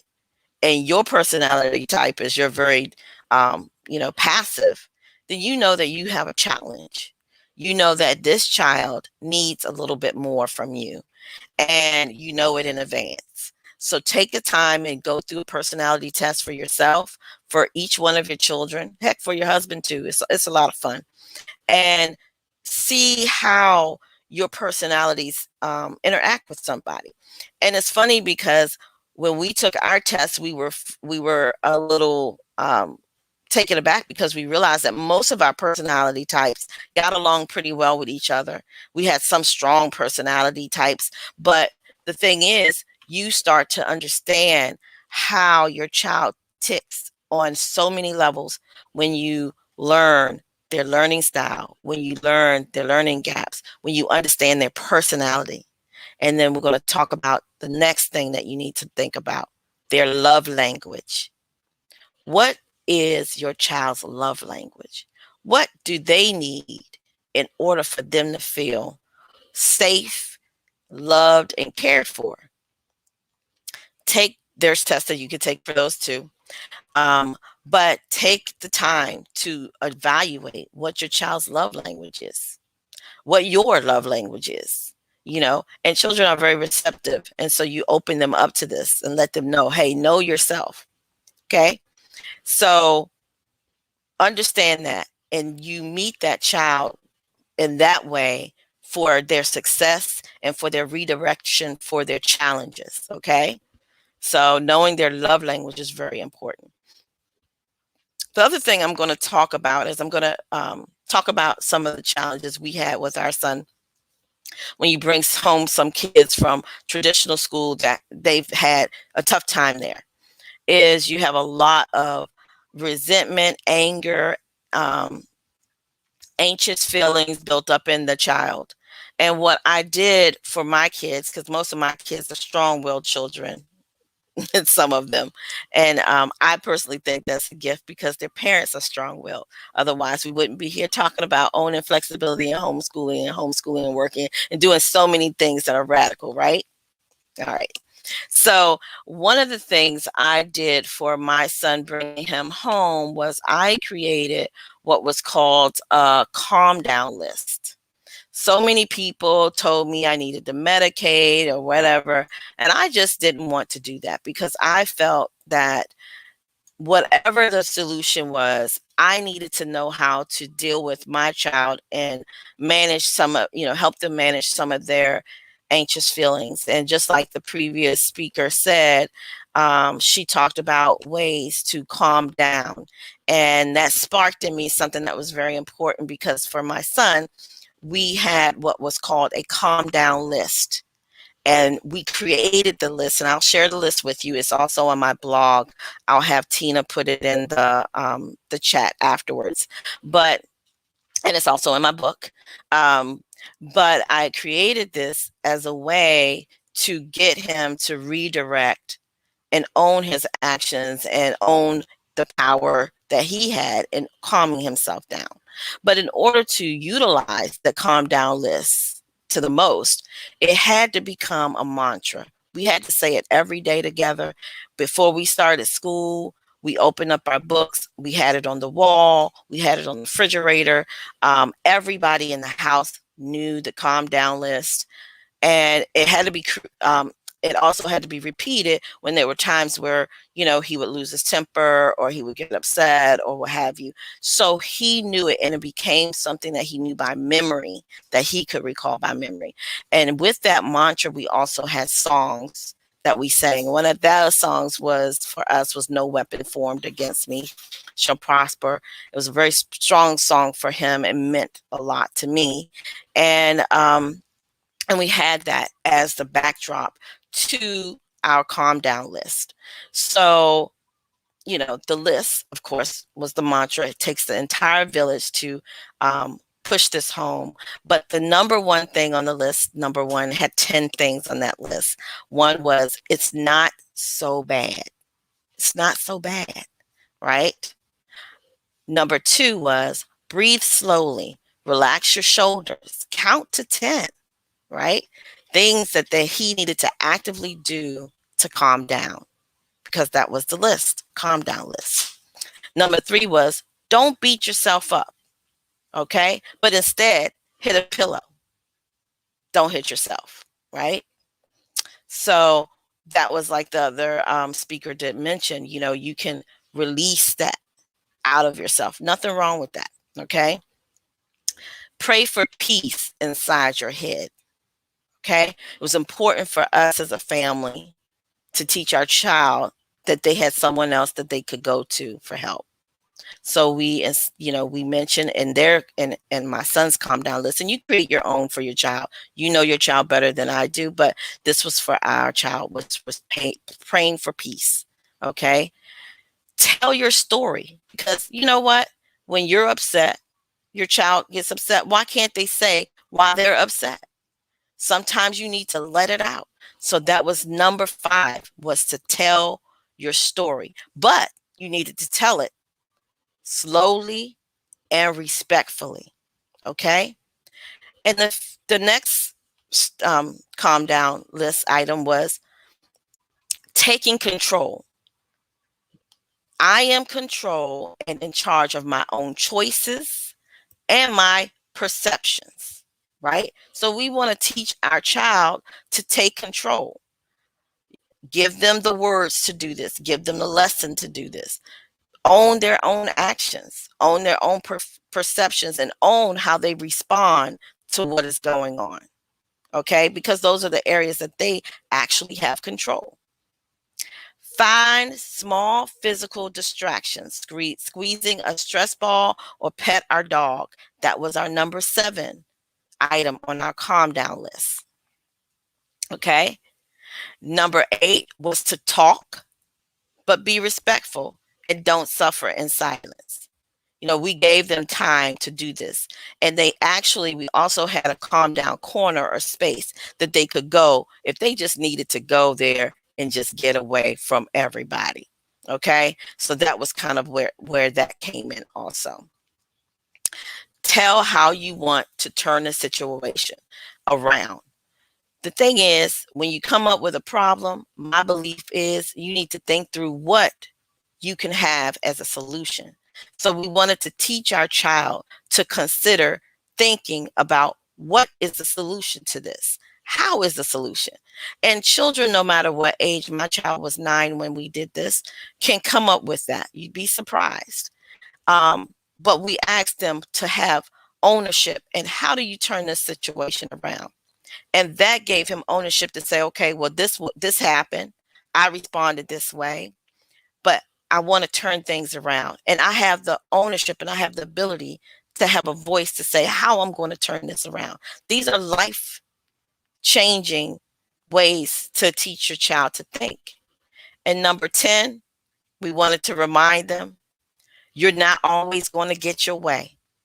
Even though you calmed down, even though you told us how you feel, even though you told us your solution, realize it's okay, but you're still not going to always get your way. So don't expect to. However, don't plan on everything coming out perfectly. Right? So that was the end of our calm down list. Let's see here. That's pretty much all I have. So all of that and more you can find in my book, and you can find on my website, empoweredsteps.com. There's free classes there. I hope what I provided and shared was useful to everybody. And I'm glad that Tina had me here today. I'm so happy that you are here today as well, Lanita. You gave so much of great information. We actually have 2 comments that came in while you was talking, but I didn't want to interrupt. It I was on a says, roll. it said, did you have a homeschool philosophy, like classic unschooling or Charlotte Mason when you was homeschooling? No, I don't believe I'm owning my flexibility. So I did it all. Mm-hmm. Who says you can't? And I would split it up into time periods. We did serious, we did Rebecca, and we did that for 6 months. And then we did unschooling for several months because I wanted the kids to know that they had control in their schooling. And then we did whatever the kids wanted for 4 months in the summer. So, and I changed it up every year because I brought them to the table. So we did whatever, right? I'm eclectic too, so I do what is necessary during the time we are in at that moment. Because sometimes I plan, but sometimes I have to move that to the side and address what they need right now. And fact of the matter is, what worked for your child when they was in elementary school may not work for them when they're in middle school, and you have to be flexible and adaptable through the homeschool experience. We have another question from not a question, a statement. Monument Mom said, thank you for providing practical tips that can be adapted for any homeschool style. And another person just came and said, did you use dual enrollment or CLEP? For us, we did dual enrollment, we did CLEPs, we also did straighter line. Every child had a different journey and desired a different journey. I had one child that liked more of a traditional feel of school, wanted to be part of all the activities. I had one child that did CLEP testing, tried out going to a college and was like, I don't want to be around all these people.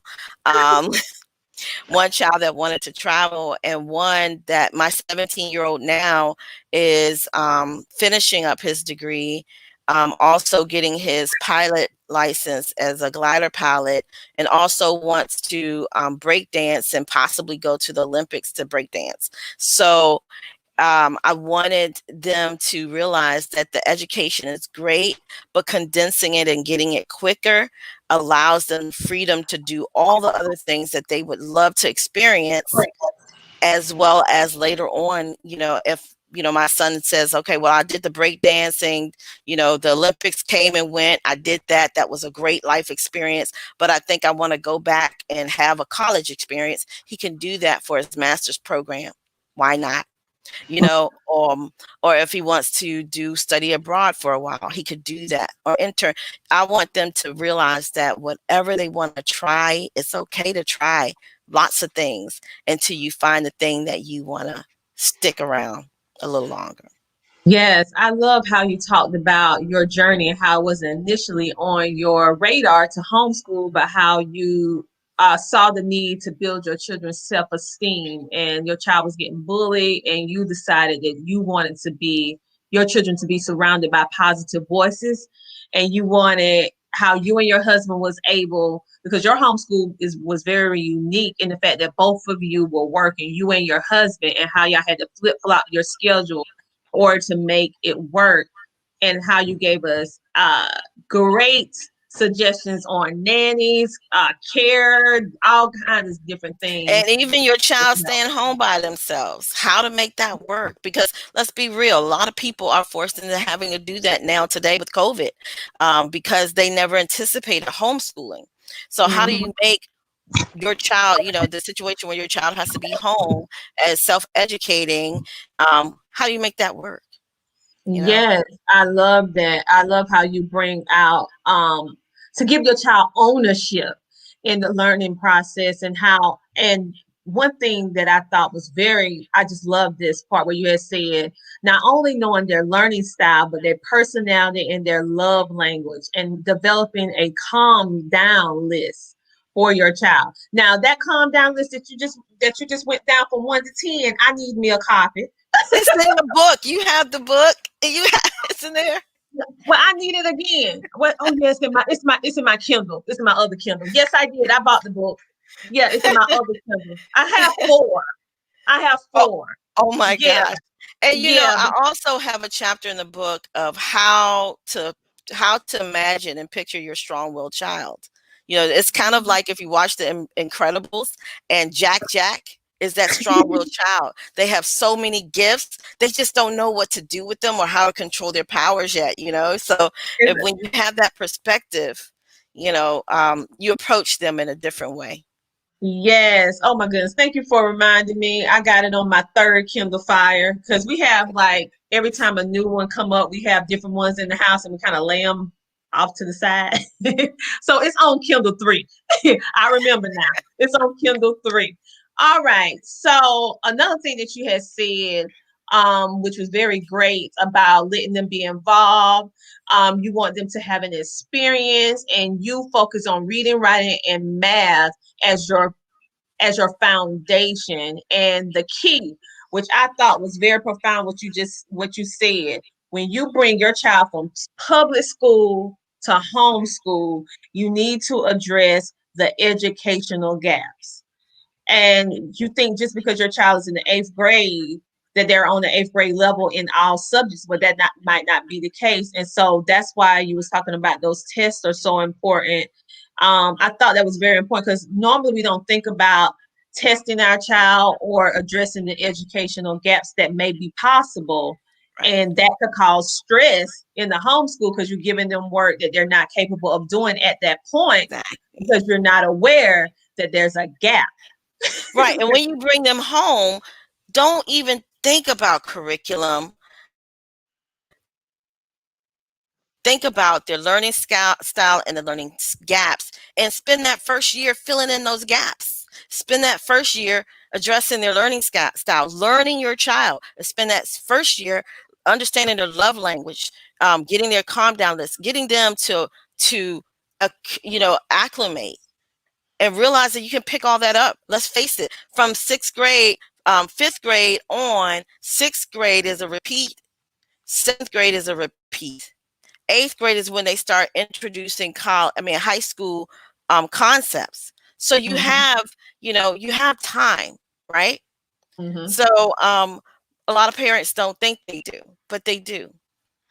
We have another question that came in. Says, how did you handle history with Black kids? Well, I personally felt like it doesn't matter whether you're a Black kid, white kid, you need to know history, right? And what we did was we looked at everybody's history. And when we started with world history, then we went to U.S. history, then we went to American Indian history, and we went to African history, based upon Egypt and all that. And I remember my daughter having an aha moment, and she says, "Mom, the Europeans have a formula for when they conquer everywhere, right?" And I said, "What?" She said, "Well, when you look at history and you see it all in one piece, and you've looked at all of the history from European history to Greek history to African history to now U.S. history and Indian history, you realize that all the places that were conquered, they do the same thing." So I wanted my child to have a full view of history and unbiased, right? Even though I'm a Christian, I also allowed my kids to look at and study other religions to see how they did, because I want their experience and their choices to be honest to themselves. So, and they did that, and I think that we have the freedom and flexibility to do that in homeschooling. So We do what do. works for you. And she also added, or well, I don't know if it's a she or a he, but it says, especially with everything going on in the world, they said that they find the history curriculums on the market are not accurate. That's the beauty about homeschooling. You can Well, dig and find it. the thing is, too, your child should dig and find it. That's what you want. That's when I said own and independent learning. Let them dig and find it. You know what I think is accurate? The whole thing is this: there's her story, his story, and the truth somewhere in between. And I just told you an example of how my daughter found the truth in between, right?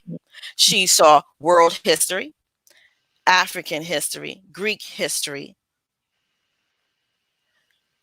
US history, American Indian history, and she knew the formula just by reading what was in between. That's what an independent learner does. I don't want to say to my child, oh, all of the history that they said is fake. In life, what we see today is all based upon what was built on someone else's history. And we as humans are probably one of the most forgetful races along. Like, I don't know what happened to the Egyptians to make everything that they had under dirt or other places under dirt. But when you look at history as a whole, and then when you teach a child to look at everything as a whole, they will find the holes and they will want to dig deeper. Well, thank you. Thank you so much for coming on, Lanita. We really appreciate your words of wisdom, sharing it from the homeschool parent or parents, from you and your husband perspective of how you can successfully homeschool and work, because that is one of the big questions. Can I homeschool and work? Yes, you can. And can you do it well? Yes, you can.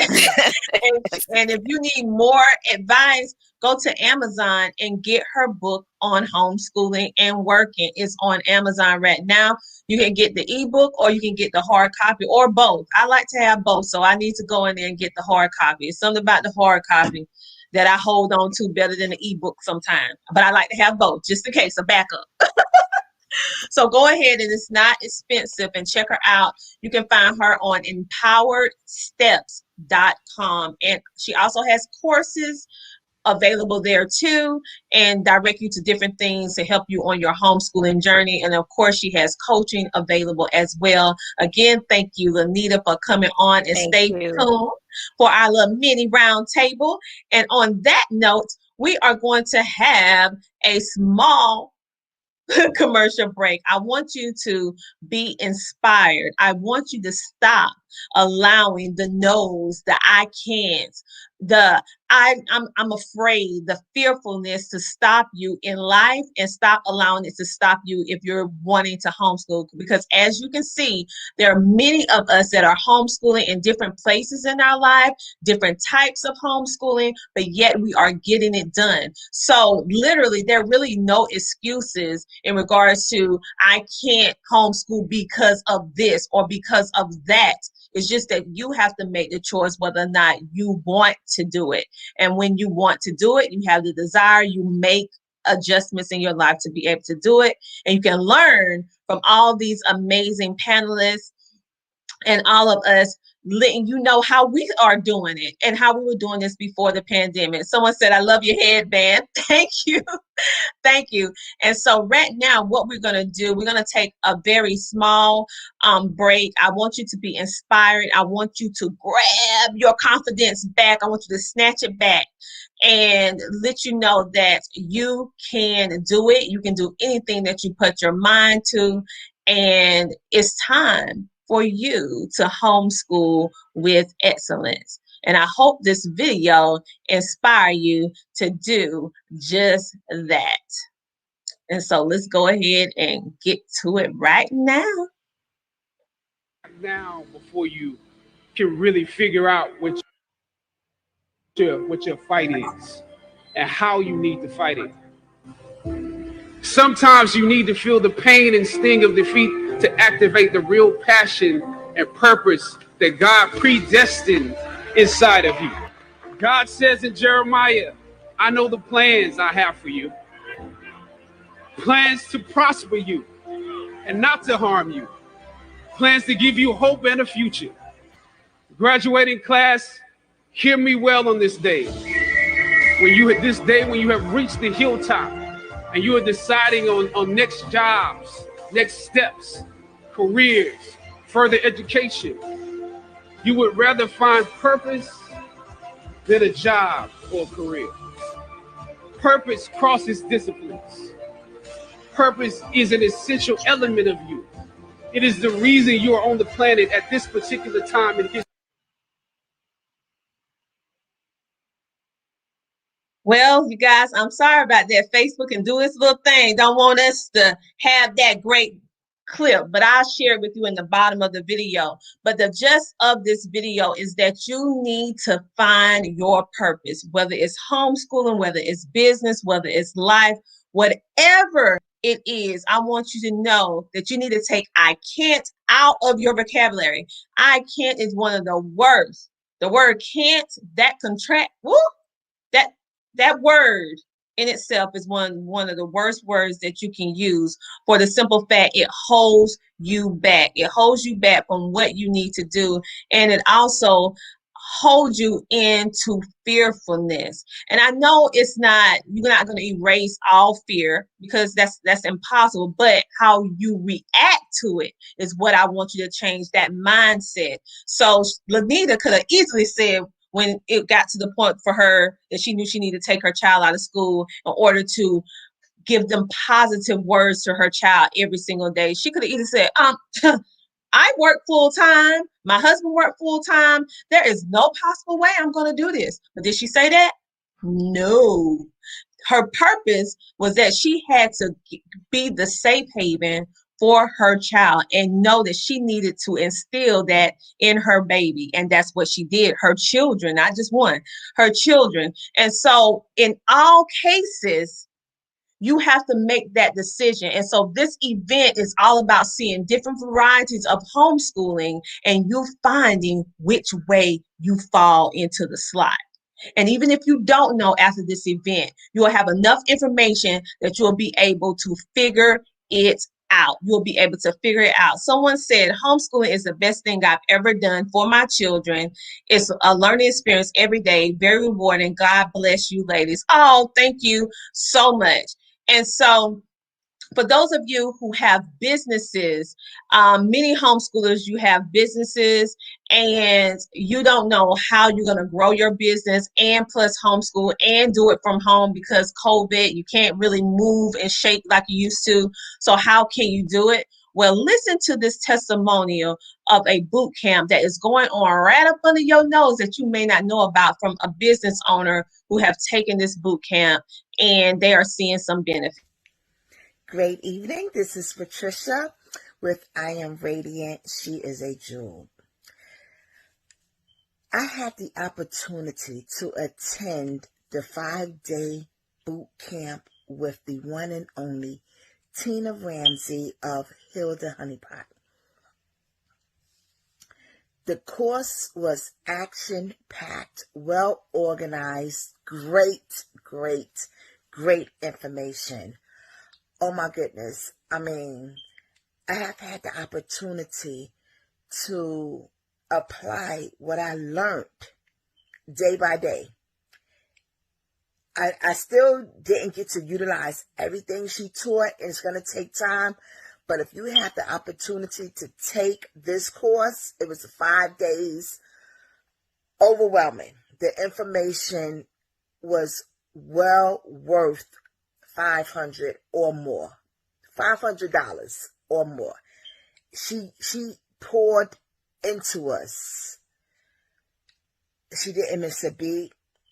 Anybody else would have had you paying individually for each thing she taught, but she gave it all to us. So if you have the opportunity, sign up for her boot camp. You don't want to miss it. You don't want to miss it. The Queen served us very well. She rolled out the red carpet. And for that, I am grateful, because now I'm able to grow my business on Facebook. And guess what? You can too. Guarantee you won't get this information from anyone else the way she gave it. Tina, thank you. I applaud you. All right, so thank you. I am Radiant. She is a jewel. One of the things that I do, I am a Facebook business strategist. I help you strategize the best way to get your business seen to attract more customers and also level up your business using the Facebook platform. I pour into you because I know that there's room for all of us at the table, even if we're doing the exact same thing, because you bring something different to the table than me, and your audience is not my audience. So I want all of us to win. So she's not the only business owner that have taken my course. There are some more, but as the event or as my TV show go on, I'll share more with you because I don't want you to hear what I say. I want you to hear what they have to say. And I want to make an impact so that all of us can win at the exact same time, honey. I want all of us to win because I know it. And I want you to know it too. And we just had another question come in. Someone said, how are you ladies handling life skills within your homeschool? Also, do you give your child time to work in their areas of genius? Is that incorporated into the homeschool day and night? Well, guess what? We're going to save your question for our mini roundtable event because without further ado, we're going to bring on our last, drum roll, our last Homeschooling with Excellence panelist speaker. Listen, you think everybody else was amazing? Because I know I bring the best of the best, hunty. Yeah, I lose my grammar sometimes. Okay. So we have Miss Journey. Now, she has 11 years of homeschooling up under her belt. And she has homeschooled her 3 children. She is the founder of Each One Carry One. That's EOCO, a company whose mission is to bring generational health to families by equipping them with tools, knowledge, and hands-on techniques to improve and maintain family health. Through her program, Nature Classroom, she teaches families foraging, herbalism, gardening, herb remedies, animal tracking, and so much more. As a herbalist, forager, and nutritional coach, I say nutritional, Journey specializes on whole family care, and she loves to work with the homeschooling community and provide support and resources and guidance where there is needed. So without further ado, our last amazing speaker, she is going to come on and talk to us about parenting through homeschooling. So how does that work? Parenting through homeschooling. Well, guess what? I'm getting ready to get up out the way because she is going to explain exactly what it is. This is our resident natural person. Yes, herbalist. This lady can tell you how to go out in the woods and find something that you can survive on. And we need to know that right now. So I'm getting ready to get my little notes together, girl, because I need to know what I can find in these woods beside my house so I can So Journey, thank you so much for coming on today, and you go ahead and take it away. Okay. Hi, everybody. Whew. It's a pleasure to be here. I'm really grateful to be able to come here, talk with you guys, and share some of my experiences and knowledge. Like both of the 2 previous panelists that just came on, oh my God, that was just amazing. I can relate to a lot of things that they were talking about. And so my talk it's called Parenting Through Homeschooling. Now, I've been homeschooling for 11 years. I have 3 children. My oldest is 18. My middle is 12. Ooh, he just turned 12. And my youngest, it's 7 years old. So one thing that I feel that doesn't get highlighted enough in homeschooling is the load that we take on because you're parenting, right? So you are the teacher, but you're also the parent. There's other things that we have to do for our children. We have to take care of their health, right? We have to take care of the house. There's so many layers into these things.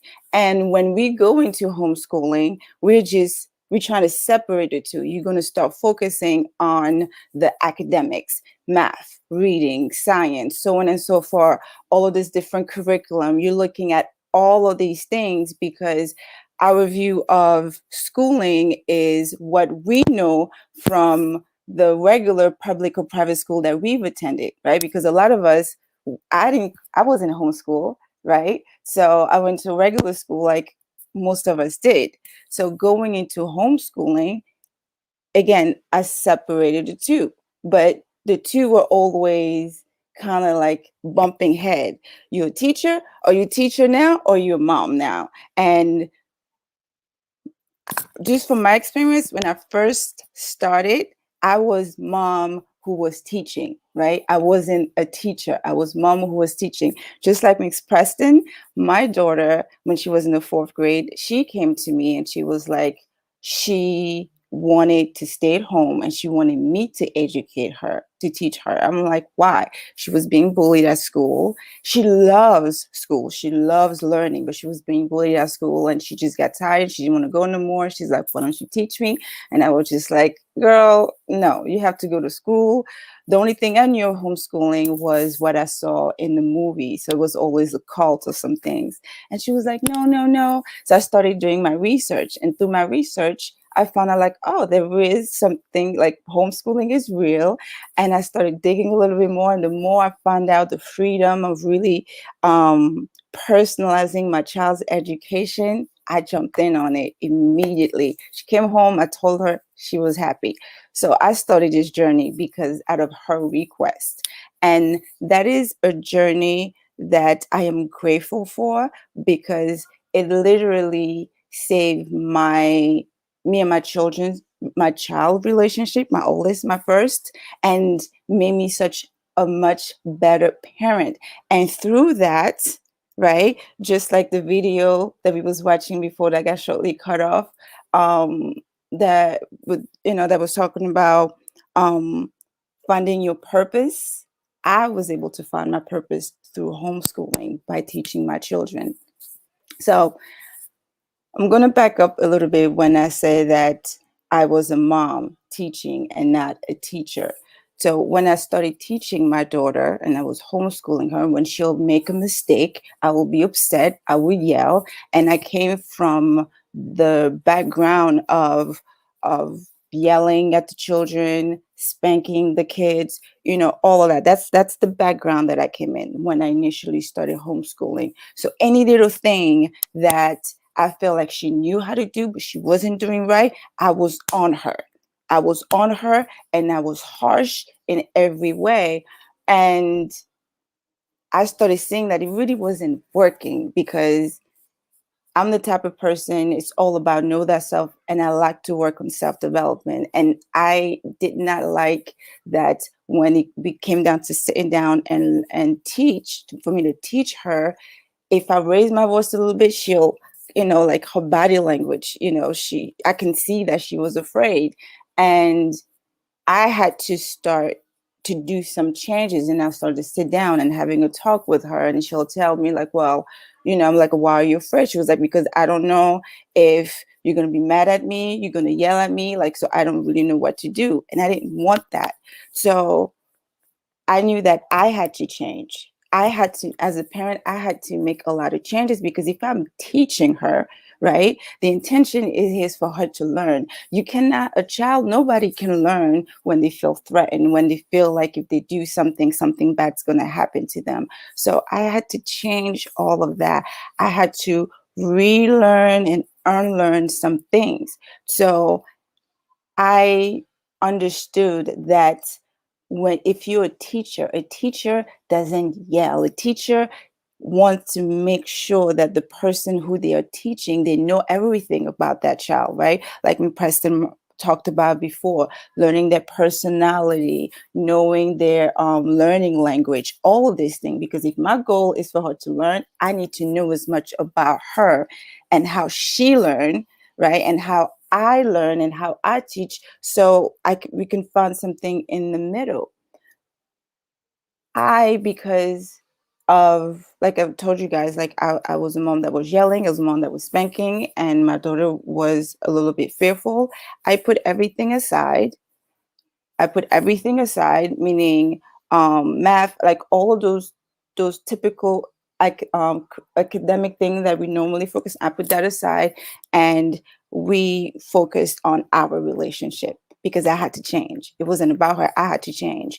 And her self-esteem was also low. So I wanted to help nurture that and bring all of that stuff up. So our study was just about human behavior, psychology, communication, how to express how you feel.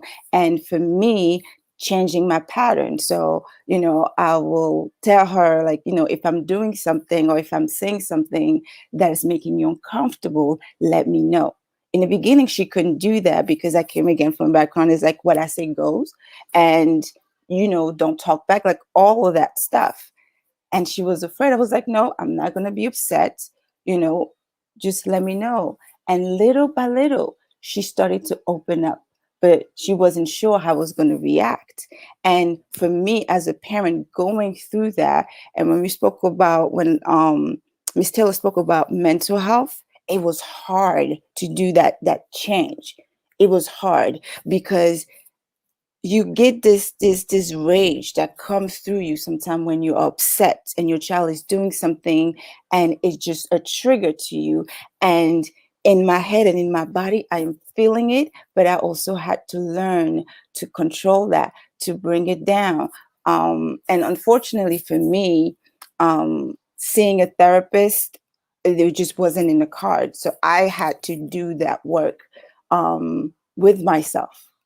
And at the same time building that relationship with her and fixing my mistakes with my child. So we was doing the parenting, and we worked a lot on our communication was vital. We talked about everything, and like I said again, in the beginning it wasn't easy.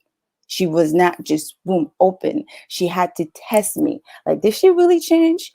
And to be quite honest, in the beginning, it wasn't as easy for me to fully make that big change because I still had triggers. Some days I can control myself, hold it in, and not let it out. Other days, once it was out, it was out. There was no stopping me.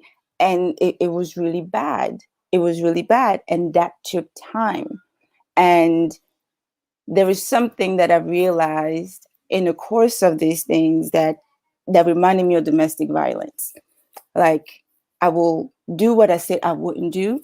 And then after I come down and realize that I messed up, and I sit down and I'll talk to her and I will apologize. I'm sorry, but then it will happen again. And then we'll sit down and do the talk. I'm sorry. And that reminded me of that. And I was just like, oh no, like I can't have that. Like, it can't be that way. Not with my child. Like, I love my child, I love my children, and the last thing I want to do is to hurt them, but I have hurt them. So I have to make it right, and I have to change, and I have to rebuild, right, the thing within my child that I kind of closed in. Because when we yell or when we hate our kids, there are certain part of them that goes dormant, and I'm a firm believer on taking accountability for what you do and making it right. And I had to make it right. So I worked extremely hard. And her as a child, see, with children, one thing we have to remember is that they are people. And two, just like if you're in a domestic violence and your partner has been violent or verbally abusive towards you, and you heard the apology over and over and over, and then when they do something and you flinch, because you know that it's going to happen again. You don't have something that be like, okay, he's not going to do it again. That's just what happened. But the children is the same. And it got to a point where I won over myself, and I was no longer screaming. I was no longer having those really bad moments or feeling the need to spank her, anything like that. Like, all of that stuff eventually died off. I was no longer doing that. That was great. But on her end, the person that is the victim or that is hurting, right? it's changed her ways too, because she has to test me. Did I really change? Is this really true? So she will also exhibit behavior that in the past I will behave one way, but no, because we worked on communication. Communication was big. We'll sit down and talk about it, because I wanted to have that relationship. I wanted her to know how much I love and care for her. And I also wanted her and I to have the type of communication where she can tell me anything without worrying about me acting up, being obsessed, judging her, or anything, you know. So she became more comfortable, because she'll see, even when she says something that is that will normally make me yell or things like that, I was no longer doing that. Then if she does something really bad, or she starts to lie, and my only thing with that is like, just tell me the truth. You know, I can work with the truth. I just can't work with the lie. And she'll tell me the truth, and then she'll see how my reaction will be. And she started to gain a little bit more trust in me, that I was no longer going to be that parent with her. And she was really into psychology and learning body language. Like, those were the things he was doing heavy in communication. And because she was also being bullied in school, she was having conflict with making friends. So someone mentioned about lifestyle in here. And one of the things that I would do with her, because I was working on uplifting her and giving her confidence within herself and self-worth. So she was having issue making friends. So we'll talk about, about what is it that she is looking for in a friend. What type of friend does she want? What type of friend is she to others? And what is she having an issue with in terms of making connection with other people? We'll go to the park. So one of the exercise that was really part of our homeschooling thing, we'll go to the park. Me and her will talk beforehand, making sure she's okay. I'll walk her through what to do. We'll go to the park. We'll see a bunch of kids playing. And the exercise was for her to just walk over them and say hi, right? And the first time she'll walk halfway, and then she couldn't do it, and then she'll come back. Okay, cool. We go home and we'll talk about that experience and what was it like for her, and what caused her to stop, and just rehashing things. And wherever she needed a little bit of coaching, a little bit more of a sturdy example, I would give her that. And then, like, okay, tomorrow we'll go to another place and we'll try it again, and I'll congratulate her because she got up and she went half. That's something. And we'll just do that until she got to the point where she was able to talk to the other kids and make friends. And that was no longer an issue for her. And then it moved on to, okay, now you know how to make friends. Now you're getting people's number and things like that, but you're not calling anybody. She's expecting to have friends and have this big old thing, but she doesn't call anybody. She wasn't doing any of that. So I had to teach her about that too, like reminding her, started with a kindly reminder, hey, why don't you call so-and-so? We'll start to set up things, because she'll let me know why she's struggling with following through and making phone calls and just being in contact with other people. So learning relationship became big.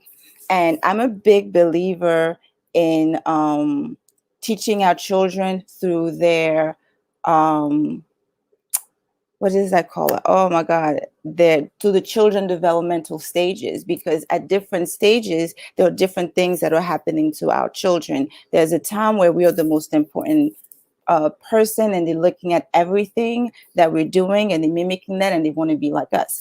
And then there's another time in the stage where it's all about their friends, right? And if you know your child, like I know my child, she's easily influenced.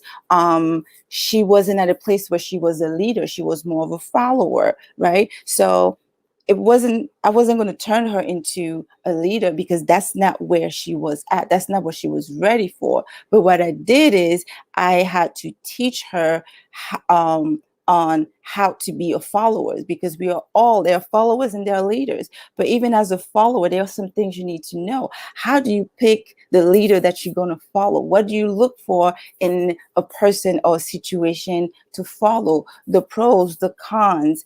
what some of the things that she can do. And always had that open communication, Just to fast forward a little bit, she's 18 now. Me and her, like, she calls me about everything. We talked about everything. She's right now she's doing culinary because she's into that. But I know that if I didn't do homeschooling, I wasn't going to be faced with doing that change, because when you're teaching, you got to do it differently. And then homeschooling allows you as a parent to change. Like, you are obligated to change your ways. You are obligated to know that you're not always right, that sometimes is your way is not working for the child, and you might have to unlearn and relearn some things. You might have to really focus on other things. Like, we all know our children. If you have a child that has an organization problem, a child that is going through emotional problem, you can make their difficulty a thing for you to teach them on how to navigate through that can be part of the teaching. And because that is what is taking their time, that is what they're feeling, that is what they're going through silently on their own, and you want to help them navigate through that. And if you don't know how, you should get some help, and from a professional or someone that's done it before, to kind of walk you through that. So that is, for me, parenting through homeschooling. You have to keep in mind of your own your weakness and your strength, and strengthen some part of yourself, and rely on the strength that you have. My strength is I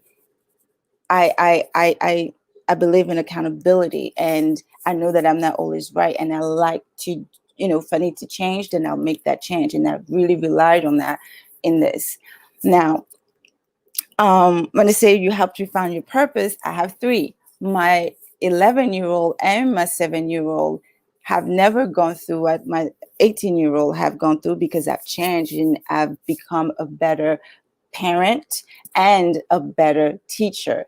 So my son loves nature, and by homeschooling him and doing nature things with him, because that was his things, I had the opportunity to go back into the things that I've always loved as a child. As a child, I was into herbs. I was always into plants, but only as a child, because no one pushed me into the art of healing.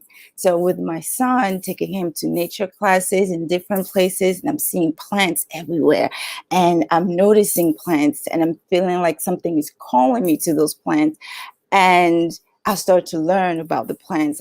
I knew how to identify the plants. I knew what the plant was doing. So I'm like, oh, you know what?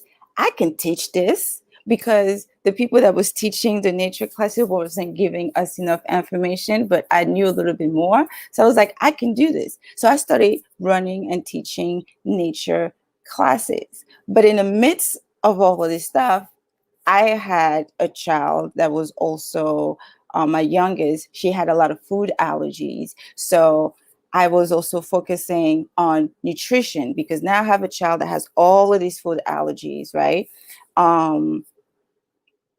Her needs were different. She's allergic to wheat, eggs, dairy, oatmeal, gluten, you name it.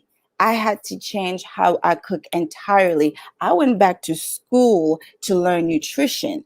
You know what I mean? Because that's why I started noticing, like, wait a minute, we are parents, we cook, we take care of our house. But one thing that we do not, in my opinion, push ourselves to know enough about is health, but specifically nutrition. Nutrition is the foundation of health. What you eat on an everyday basis, what you consume daily, is what sets you up for either being a healthy person or person that easily catches things. And we know about calories. I knew about calories, but I knew nothing about how many nutrients does a child need to have per day to sustain their whole body. What nutrient specifically do they need? And like I mentioned before, the development stages, right? A 7-year-old girl shouldn't have the same shouldn't be in the same nutritional habit as a young girl who started her puberty, right? That's a whole different phase. The need of the body in those two stages is different. A 7-year-old's body nutritional need is different than a teenager. A lot of us will hear someone will say, my boys are eating me out of a home, right? They're eating everything. That's because everything is growing and changing and expanding, and the body's like, we need more, we need more, we need more. For us, mom, dad, caretaker, we weren't taught about all of these things. So we just make sure that they eat. And we look at something healthy, it's like, okay, make sure you eat organic, make sure you have a veggie, make sure you have this. But you can eat healthy and still not be healthy if you don't know what your body needs. So those are the things that we need to know. And because we are homeschooling, we are in a place where we can really, really harness the power of our children's health. The exact same way we do with homeschooling and educating. We learn the life, we learn the love language, we learn the learning style, we learn all of this stuff. In nutrition, because your child, you're feeding them every day, know what does is your child deficient in anything? What is your child deficiency, right? Is it just good to know general body information on how the body works, so that when you're cooking, you know that today, my children, they received all of the vitamins, the minerals that they need to get per day. I gave them that. A lot of us like to do peanut butter and jelly, right? So what nutrient is your child getting from peanut butter and jelly? Like, you can say, oh, it's only X amount of calories, but can you tell me, oh, okay, well, she's getting her dosage of vitamin A, she's getting a little bit of magnesium, she's getting, like, all of those things is what's really going to help your child's health in the long run. And now in the time of COVID, it's more imperative, because if we are not properly informed, right, in what your child needs, just on how the body functions by itself, we're not going to be able to successfully provide them with the proper nutrition. Your child is doing schoolwork, right? There's a certain part during their development stages where the brain, like right now, we know that their brains are still developing, it's still growing. Are you giving your child brain boosting foods? Are you doing that? Right? Like, what would that look like? That's important, because then when we go food shopping, we know exactly what to get. When your child wake up and they're sluggish and they're like, oh, I don't want to do no work or whatever, you will know, like, okay, let me give him a little bit of this, a little bit of that, because that will help to kind of elevate their mood, or whatever the case may be, give them a little bit boost of energy. All of those things are really important. So what I like to do is I like to take families out and take a little step further and introduce them to nature and learning how to forage, identify medicinal plants and edible plants, and knowing how to use them and how they affect the body, so that we are not depending on, because the healthcare system is really bad, but the health starts at home. So you'll know how to take care of your family's health from home. We are their first doctor, their first nurse, their first everything, because when they're sick, you have to take care of them, right? You start to do things, but there's some things that you can do that can be really helpful, and there's some things that you could do that may not be very helpful. So learning what plants are outside around you, you have a pharmacy, you have healing things around you at all time. It's also to the point, like, if you didn't have the money to afford certain things, you would know, okay, you know what? Let me go pick some berberine roots because it's an antibiotic, and that's what I do. And I'll teach them how to make the remedies, right? Once you know how to identify the plants, then I teach you how to pick the plant. And then once you pick the plant and take the plant home, what to do with the plant and how you'll be able to use it. And right now with COVID, I'm focusing a lot on medicinal plants for the respiratory system, right? So just the other day, last week, I was teaching about golden seal. If a lot of you guys know about golden seal, it has many medicinal properties that's really good for the it has a berberine, which is a great antibiotic, right? So it's really good at killing infection. It's good even when you have a cold. If you have, it's antifungal. If you have any rashes on the skin, it helps with that. And golden seal is native to here, but golden seal is over harvested and it grows in the wild. Like it grows in the wild. A lot of us, if you would know how to identify, you can walk into the woods and dig up some golden seal and you're good to go. But because it's over harvested, there's another Japanese plant called Japanese barberry, and it has berberine too, which is an antimicrobial antibiotic. That's nature antibiotics. And that, just knowing those little things, even if you don't use it right away, but it's information that is there that you can use. So I just wanted to show you guys the root real quick. So this is berberine. If you can see that orange, or not orange, but the yellow, right? That's an indication right there of the berberine that's in this plant. And golden seal have the exact same thing. And a lot of you guys have actually Japanese barberry growing, or you've planted it, in your front yard and things like that. So you have medicine that's right there, and you may not know that it's there. Thank you, thank you, thank you. All right, I'm just gonna have you back on. I'm just gonna pull you on the Tina Ramsey show so we can do like a whole herbal pick and see, or whatever you want to call it, because that's a whole nother thing, because it's fascinating and we need to learn these tools. And I also absolutely love how you're being totally transparent in the homeschooling journey. One thing that I love to do and what my platform is about is being transparent so that you can find your confidence and strength to know that you're not alone. And many times we look at the YouTube videos, the Pinterest, the Facebook posts, and everybody like, it just was wonderful today. A child that 4 years old cutting out the paper perfect. I'm like, what 4-year-old can cut out paper perfectly? Show me that 4-year-old.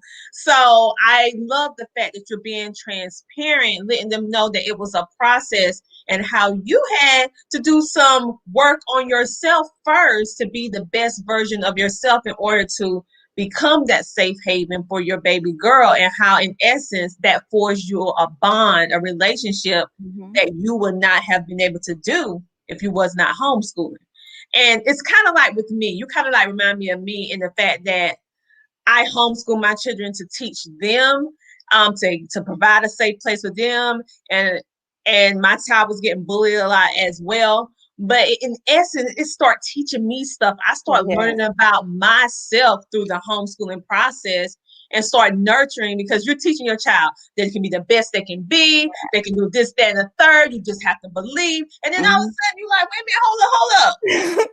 Let me practice what I preach. And then you start pouring into yourself. And you notice how you actually start changing for the better, because you start identifying, start making adjustments.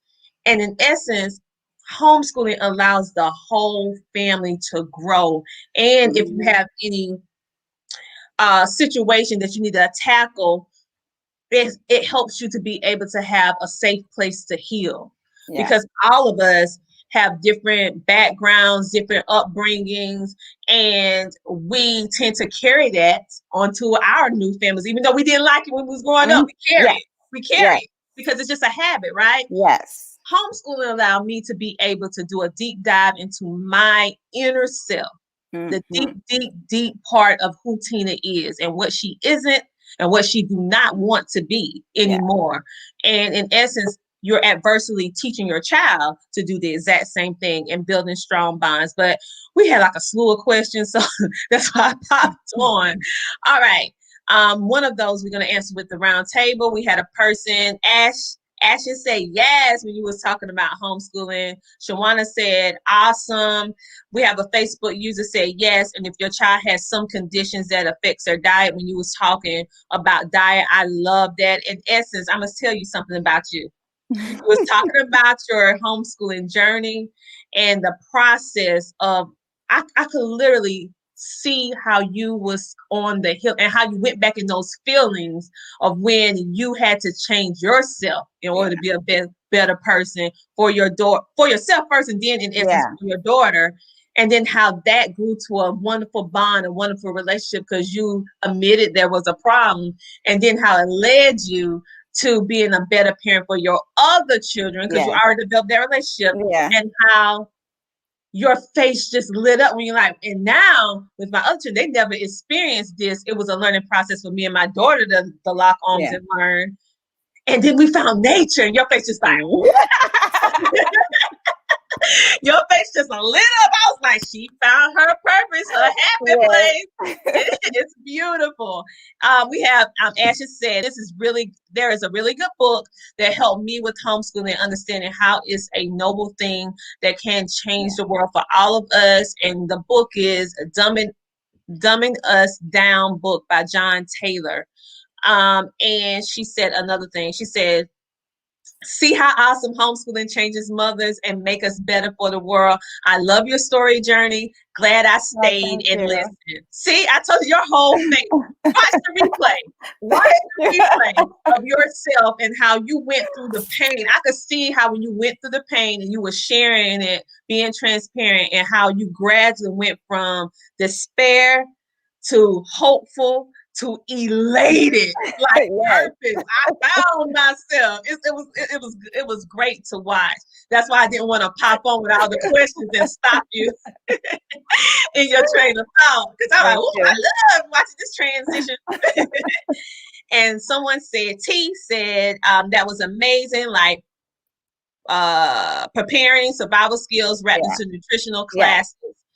And Ash also said, we have got to get children back to nature. We have to get them connected to the roots and the real reality of life. It heals, it changes you once you plug back into Mama Earth. Yeah, and it's so important because it helps us to be self-sufficient. So right now, there are food shortages going on, but technically, maybe it's going on in the stores, but it's not going on in the woods. It's not going on in. So we figure out how to be self-sufficient and identify these things now. We'll have something in our arsenal of survival kits that we can go to any place and be able to get the nutrients that we need, be able to take care of ourselves if we're sick, be able to, man, they have herbs for everything. You need something to be happy, you need something to be happy. You need something to sleep, you can get something to sleep. I mean, really. Just go back to nature. And so that's what I absolutely love, Journey. And you hold tight for one moment. We are actually getting ready to take a very, very small commercial break, and we're going to dive right on in to our mini roundtable where we're going to address the question that someone asked us about life skills and just round up this amazing event with our amazing speakers. So without further ado, I want you guys to just watch these amazing commercials. And what I particularly love about what Journey said is that we have to just pay attention to our nutrition, talk about the things that need to be talked about, and address these issues. And with that, I am going to play this commercial because many of us women, young girls, we don't talk about this. And it's something that we are carrying on from generation to generation. And we need to not only address it, but we need to take care of it from a natural perspective. You need help with that, you can contact me, and also get Journey, because she is way above me when it's dealing with what's in the woods. So we'll be back in a moment. On this journey, I found myself on the road through personal pain and discovery. I found out that there were so many women and young girls who suffered just like me due to having a lack of information about our bodies. I knew then that it was up to me to help and share what I know. So I traveled on the road that has many ups and downs in order to empower and inform young girls that there is a better way.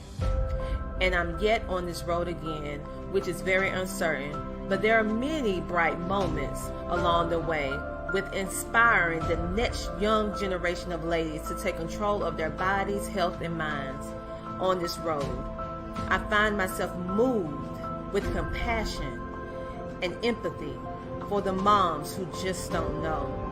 That's why I go to many places, near and far, to inspire, to educate, to empower the next generation of women and young girls to take complete control of our minds, our bodies, and our health.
And we're back. You know I can't do nothing. I have to make y'all smile. All right. I am going to bring on our amazing panelists. We have one from Hawaii, aloha, which means the same thing in any language. And we're going to bring on our amazing Journei, who is our resident nature individual. And also Lacey, who is breaking the stigma on mental health. Yes, all right. Let me bring my girls on, my ladies, and we are officially on the mini roundtable event. This is where we do in this part or the ending part of our event, where we are getting together to have a conversation about homeschooling, a conversation about our perspective to the exact same question, because we're all different individuals, and a little bit different on today because we actually have a question that someone asks in regards to life skills. And so we're going to allow time for everyone to be able to answer that question. And I want to give a shout out to everybody in the audience today. Y'all are lighting up this comment board. I can't hardly keep up. Okay, so welcome back, ladies. First of all, I want to thank you for just sharing and pouring. I mean, literally, you helped me. Like, okay, because I got my notes.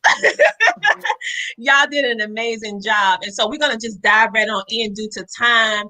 And the question that I want to address this just in case they're watching. T said, how are you ladies handling life skills within your homeschool? I mean, he or she asked three questions. So we're going to just address, are you addressing life skills in your homeschool yet? Some of us have children that are older. Some of us have children that are younger. So how are you going to do it? We're going to start with the round table since I see Lanita up to the top. We're going to go around the table. So Lanita, how are you handling life skills?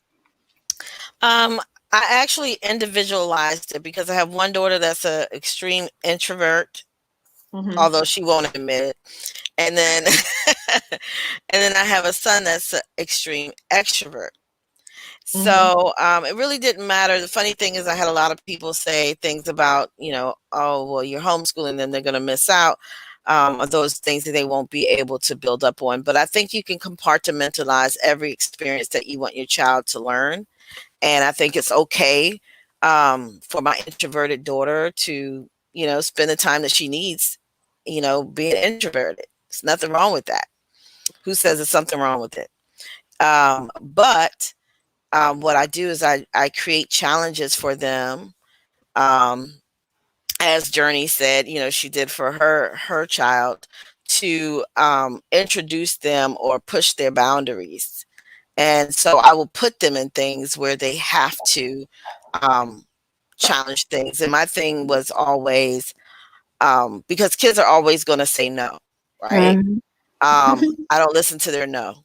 And I always say, well, you need to try it first. And if you try it and you don't like it, after you've spent some time trying to do it to the best of your ability, then we will redirect. So with my older daughter, I made sure that I put her in camps that made her come out of her shell.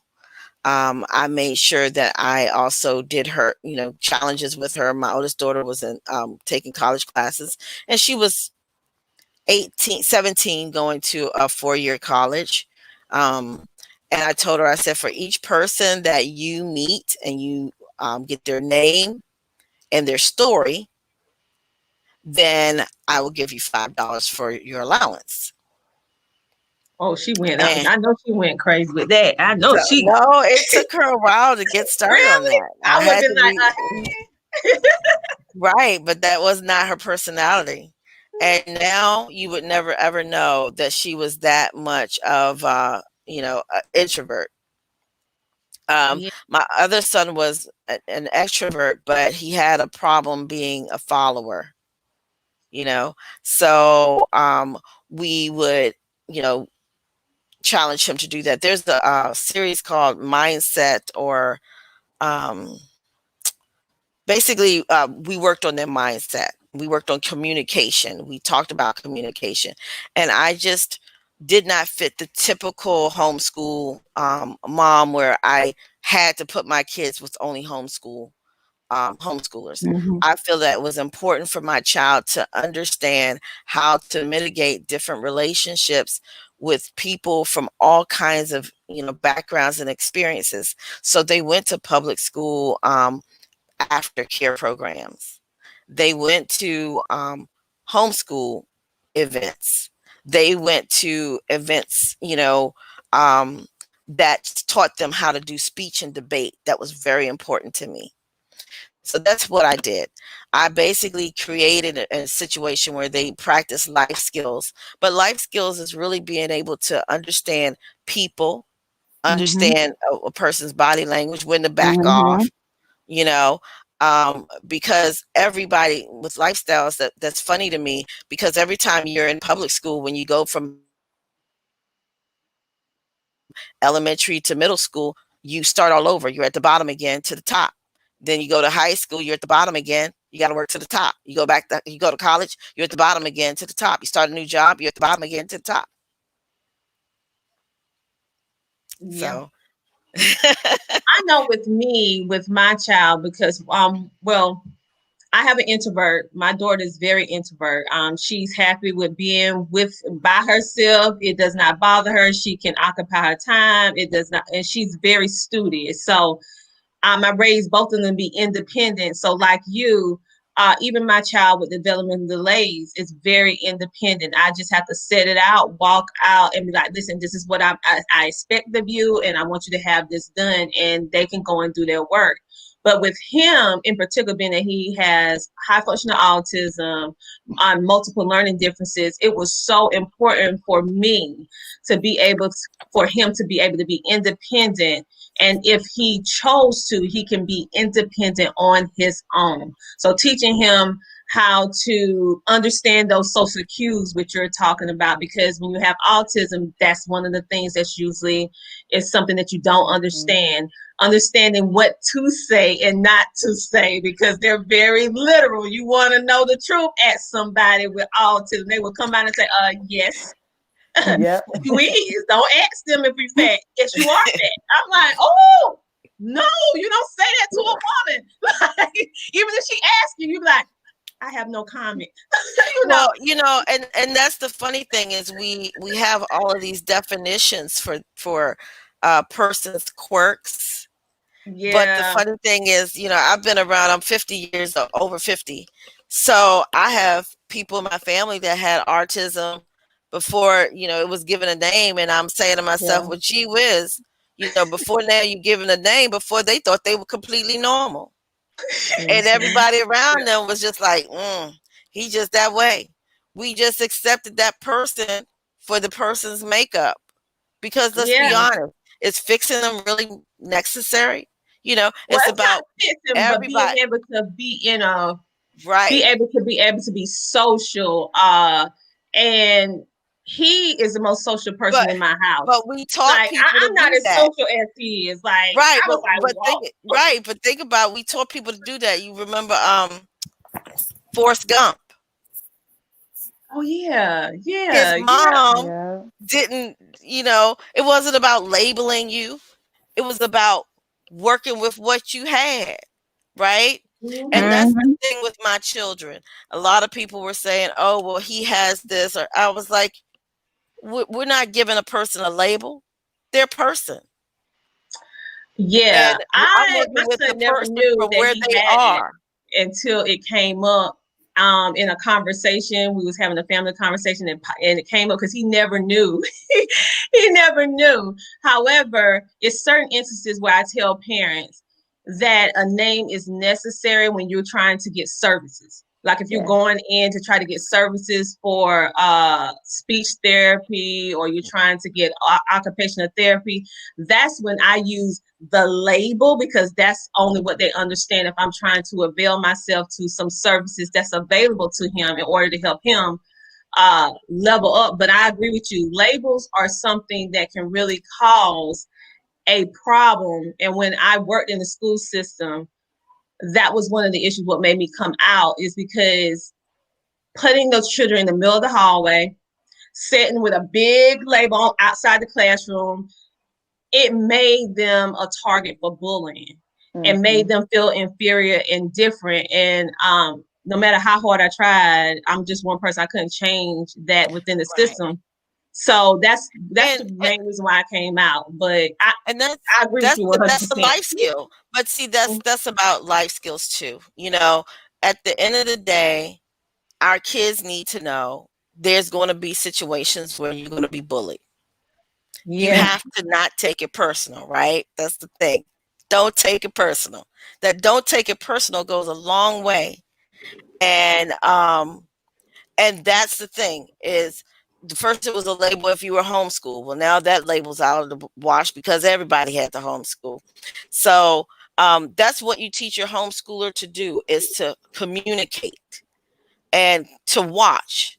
I had to teach my kids, watch what the other kids are doing, assess the situation before you jump in. And that's a life skill that you use everywhere. You start in college, watch what people are doing, assess who you want to hang out with and what you don't, because you'll be able to see more without saying than anything. And I was shocked because even though my daughter, that's the introvert, says she's not an introvert, she's very good at assessing people, and she communicates just fine. But those skills are life skills. Cooking and cleaning, learning to deal with other people. But those are things that they have to do in the home. Each child has to cook dinner. I work full-time. My husband works full-time. When I get home, you've been home all day. You need to have prepared a meal.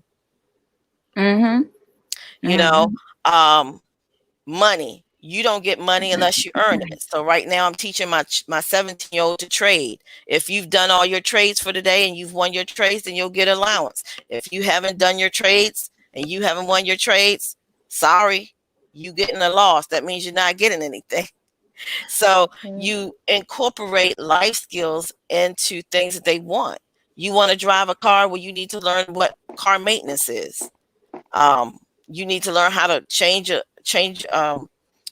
oil. All my girls learned to do that. They didn't want to, But if you want to deal with the responsibility of having the car, you need to know what goes into having a car. Yeah. Well, thank you, Lanita, for sharing your suggestions and tips and about life skills. All right, so we're gonna go around the table and we're gonna ask Lacey what do you do in particular? Because all of us are homeschoolers, we all might have a different way of approaching certain things. So, what is your take on life skills?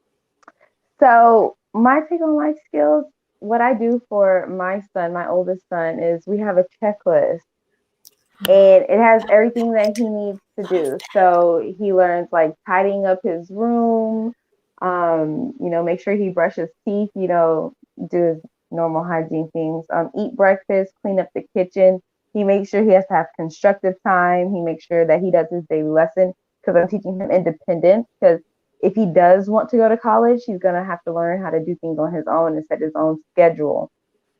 So just doing this, and I make sure he spends time with his youngest sister, because with my son, he's OCD, and so he could get stuck in his patterns. And so with helping him to cope with daily life and to not let his intrusive thoughts come in and attack him every day, all day, this schedule helps.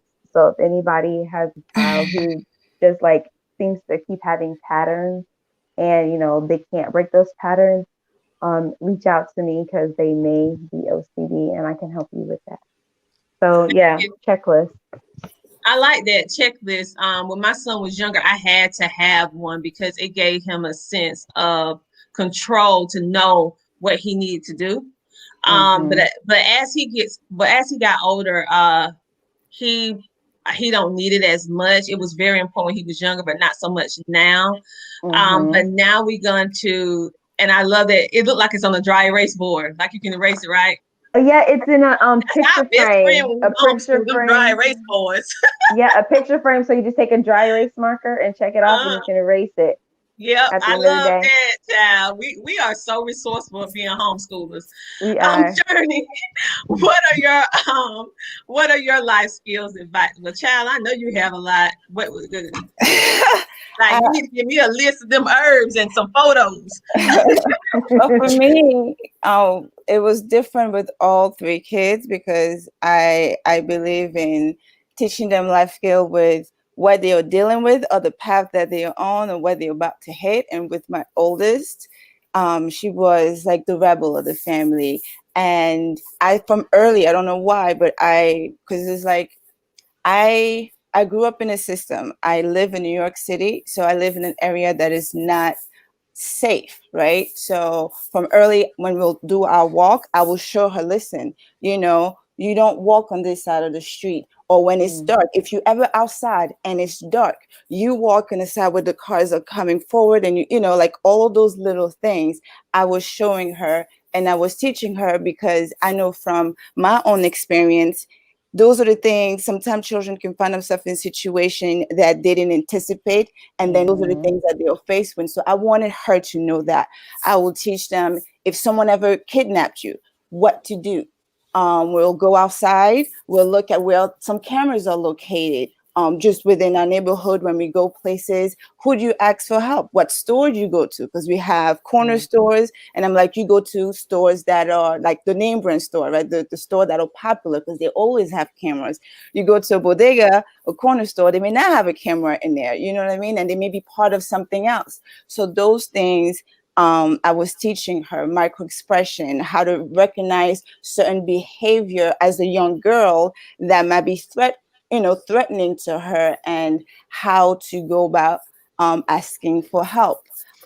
Even as far as like dealing with bureaucracy, right? Like if something is happening that you're supposed to get, who do you go to speak to? First, you speak to the person that you're supposed to speak to, then the supervisor, so on and so forth, just giving her that voice. And surprisingly, later on, as she got older, she found herself where she was in those situations. My daughter's had said, and she was running away. So all the things that I had put in her and I was teaching her, she actually was able to use it, and it helped her in many of the situations that she encountered. So with my son, even with him in his situation, he had issue with expressing himself, right? So just like Ms. Preston did with speech, we did a lot of presentation. You know, if anything, we did a lot of presentation. I put him in places where he had to speak, and he started developing those things. And then it just now is second nature to him. You ask him to do a presentation, he does it. You ask him something, he can just speak on it. My youngest, my 7-year-old, she was born with a lot of allergies. So for her, I had to teach her about her allergies, how to say no. Like, okay, if someone offer you a cookie or things like that, you know, you have to make sure it's gluten-free. You have to make sure it's dairy-free, all of these things, and teaching her about how it's going to affect her. When she's sick, when all my kids are sick, I am walking them through what I'm doing and what they need to do. Like, they know if you have a cold, there's certain food you just can't eat. Just right now, you can't eat that. And these are the plants, or these are the herbs that you take, and I'm giving it to them, and I'll ask them, like, okay, did it help you?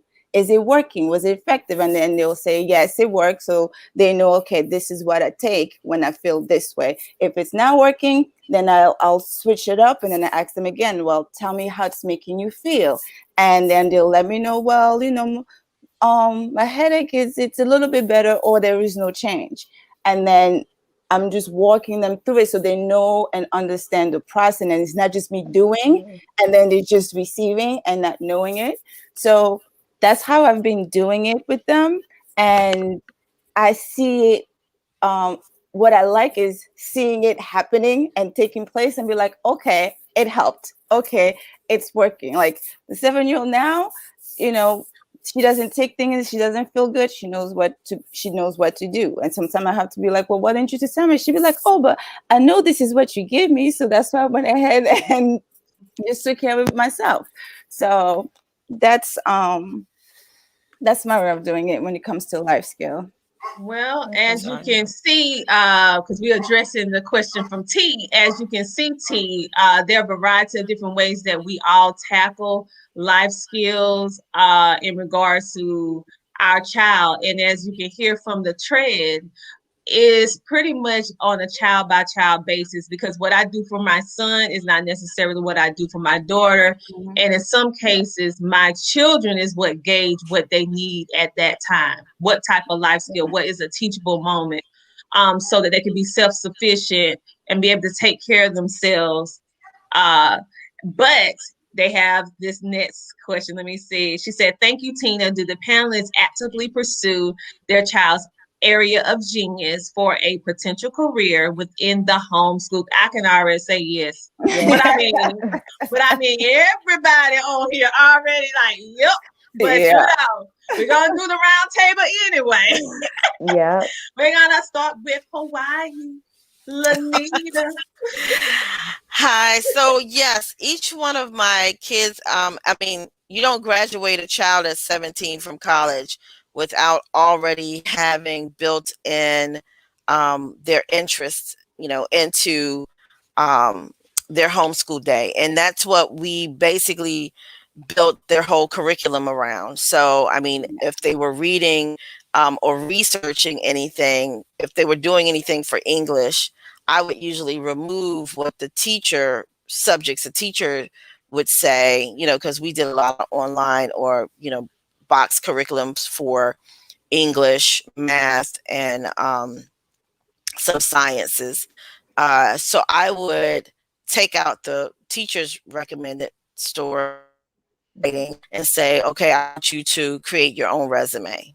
I want you to research this field that you said that you're interested in, but you have to write a resume in that field. You have to come up with a presentation to tell me why you want to go into that field and how you'll be able to reach your goal in that field. So they had to use that time to explore each thing that they were interested in. So like, you know, that's why I ended up with my 17-year-old who is in college for information systems, but also is getting his pilot license, who's also wants to break dance and go to the Olympics.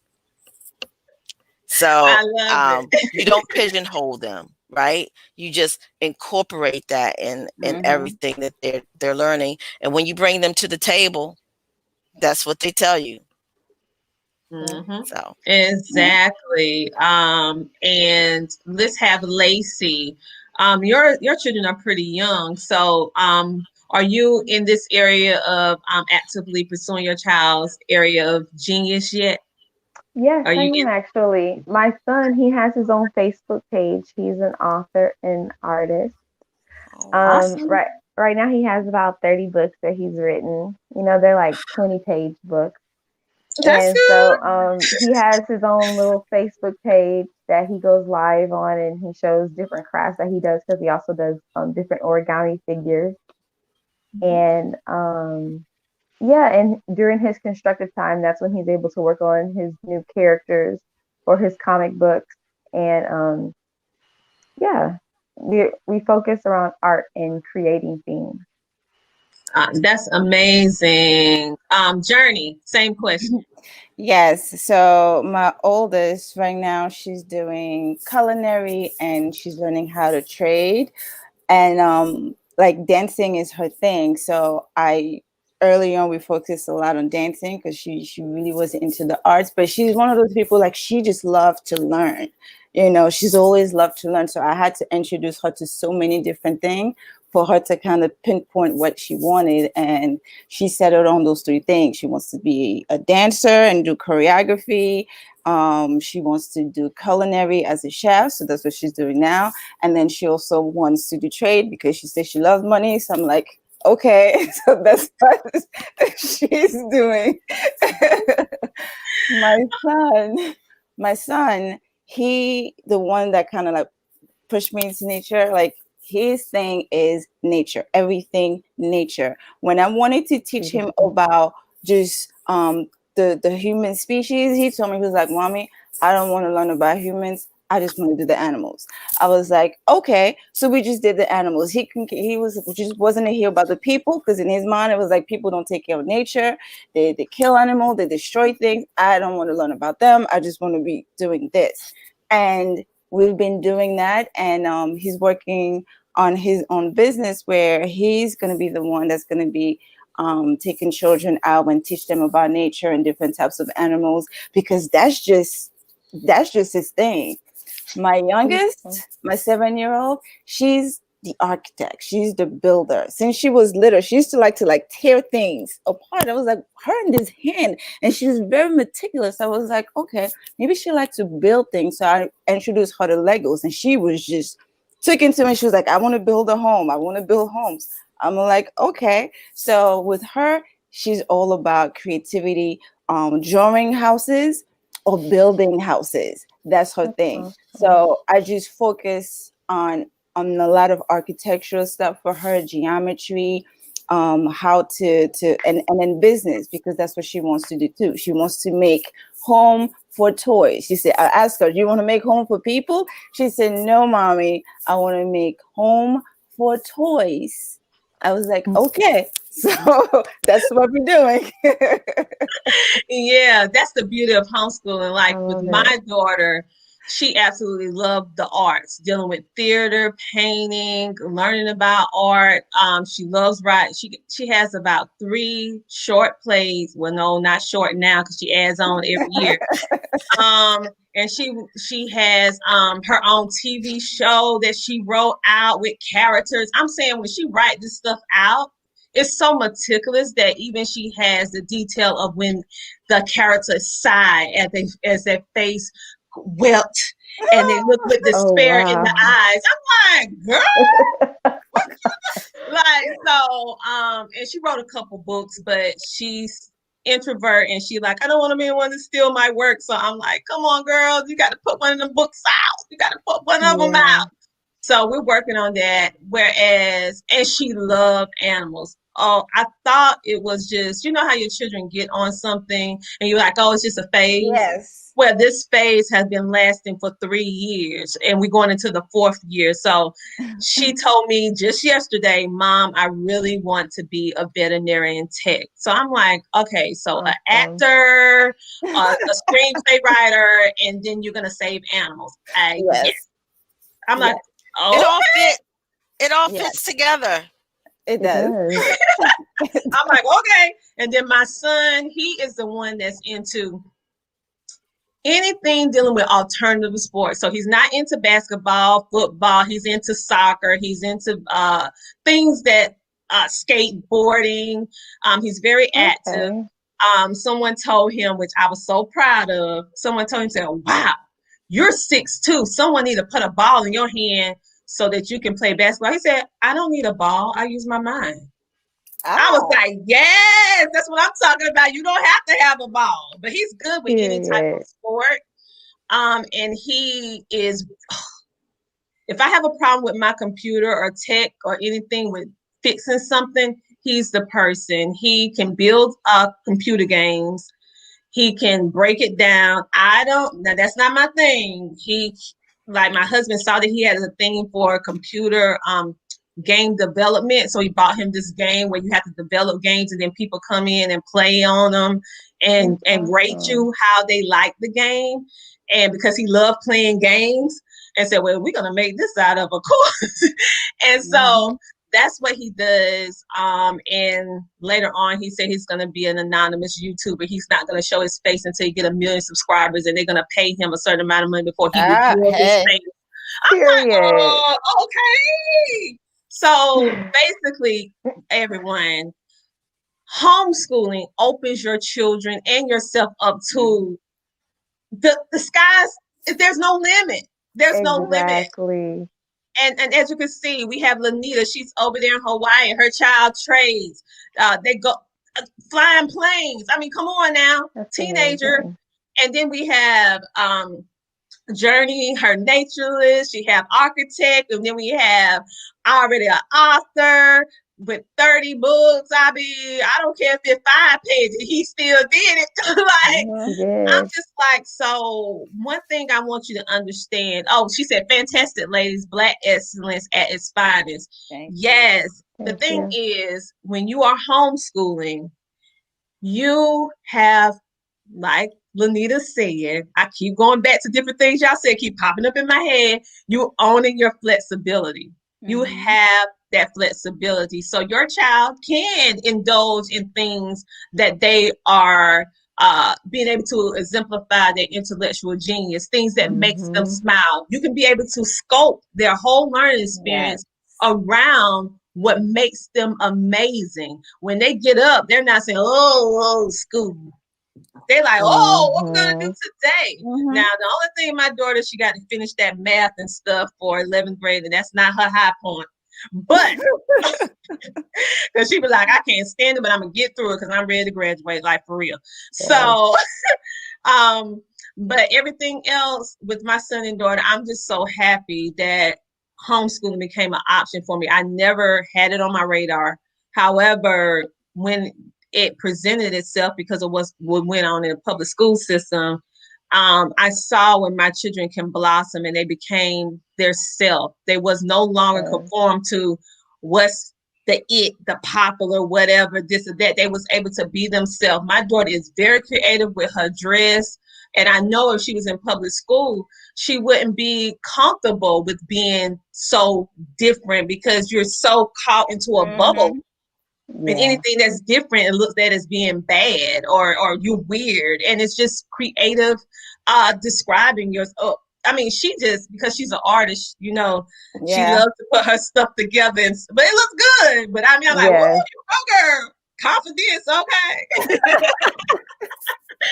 So I love it. And ladies, we went a little over, but we wanted to ask a question. And at the end, I usually like to ask each one of you in closing, what does homeschooling with excellence mean to you?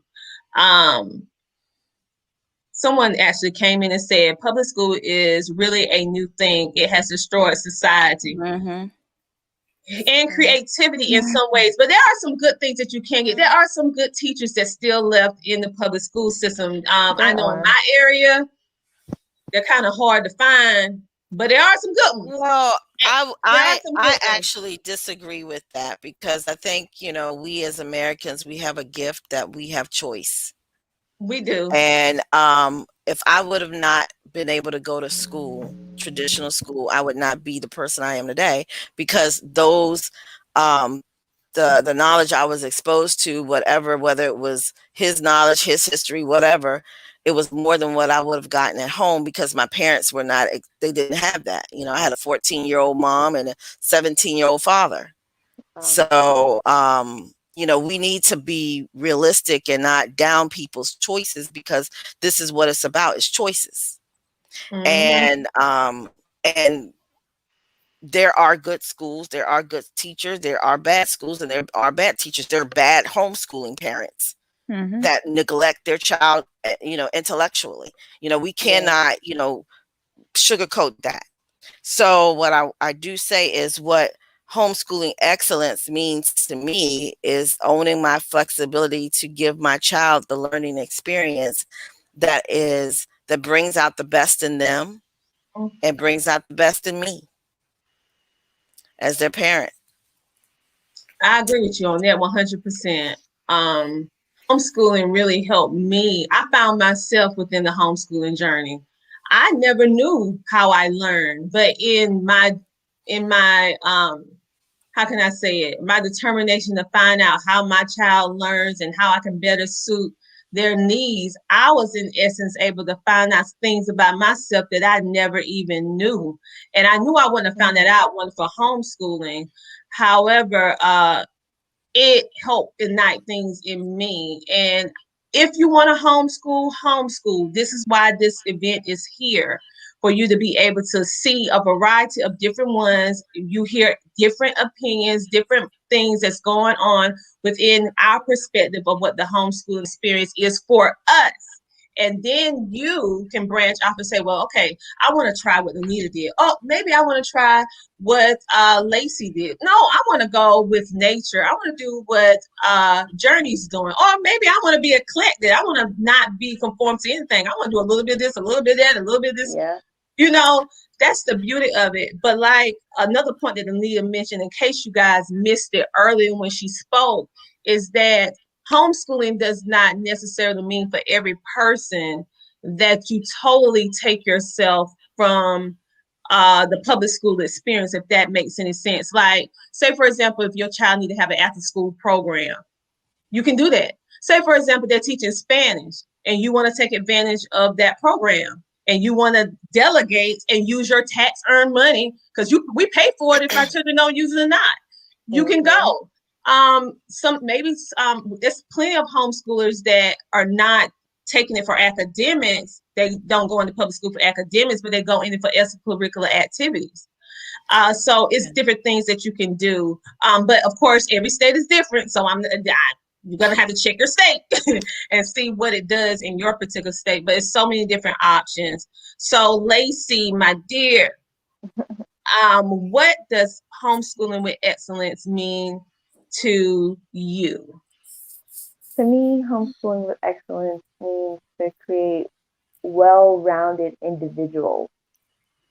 Because me growing up in the 90s, I wasn't given the best education in the public school system and where I was. And even now, where we are is not the best. And I feel like I could do it better. So with excellence is doing it my way to create a well-rounded individual. I like that. I do it my way. And the cool thing about it, that can change. You can be flexible. Yes. Journey, you're going to wrap us up. What does homeschooling with excellence mean to you? Homeschooling with excellence to me means taking accountability and allowing the journey to bring out the best out of you and from the children. It's a give and take. You're the teacher, but you're also a student, and allowing and embracing that. Thank you, ladies. First of all, I want to thank you all for sharing your wisdom, sharing your experience, sharing your knowledge and expertise with our audience today.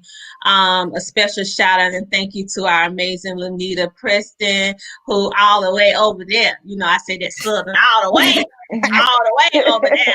Okay. In Hawaii. She is actually tuning in to help us all the way from Hawaii, sharing with us what she do in her homeschool. We have the amazing Lacey Taylor. She is in the house helping us to drop the stigma of mental illness and just be confident, you know. So what? Let's go ahead and find something in order to help you, right?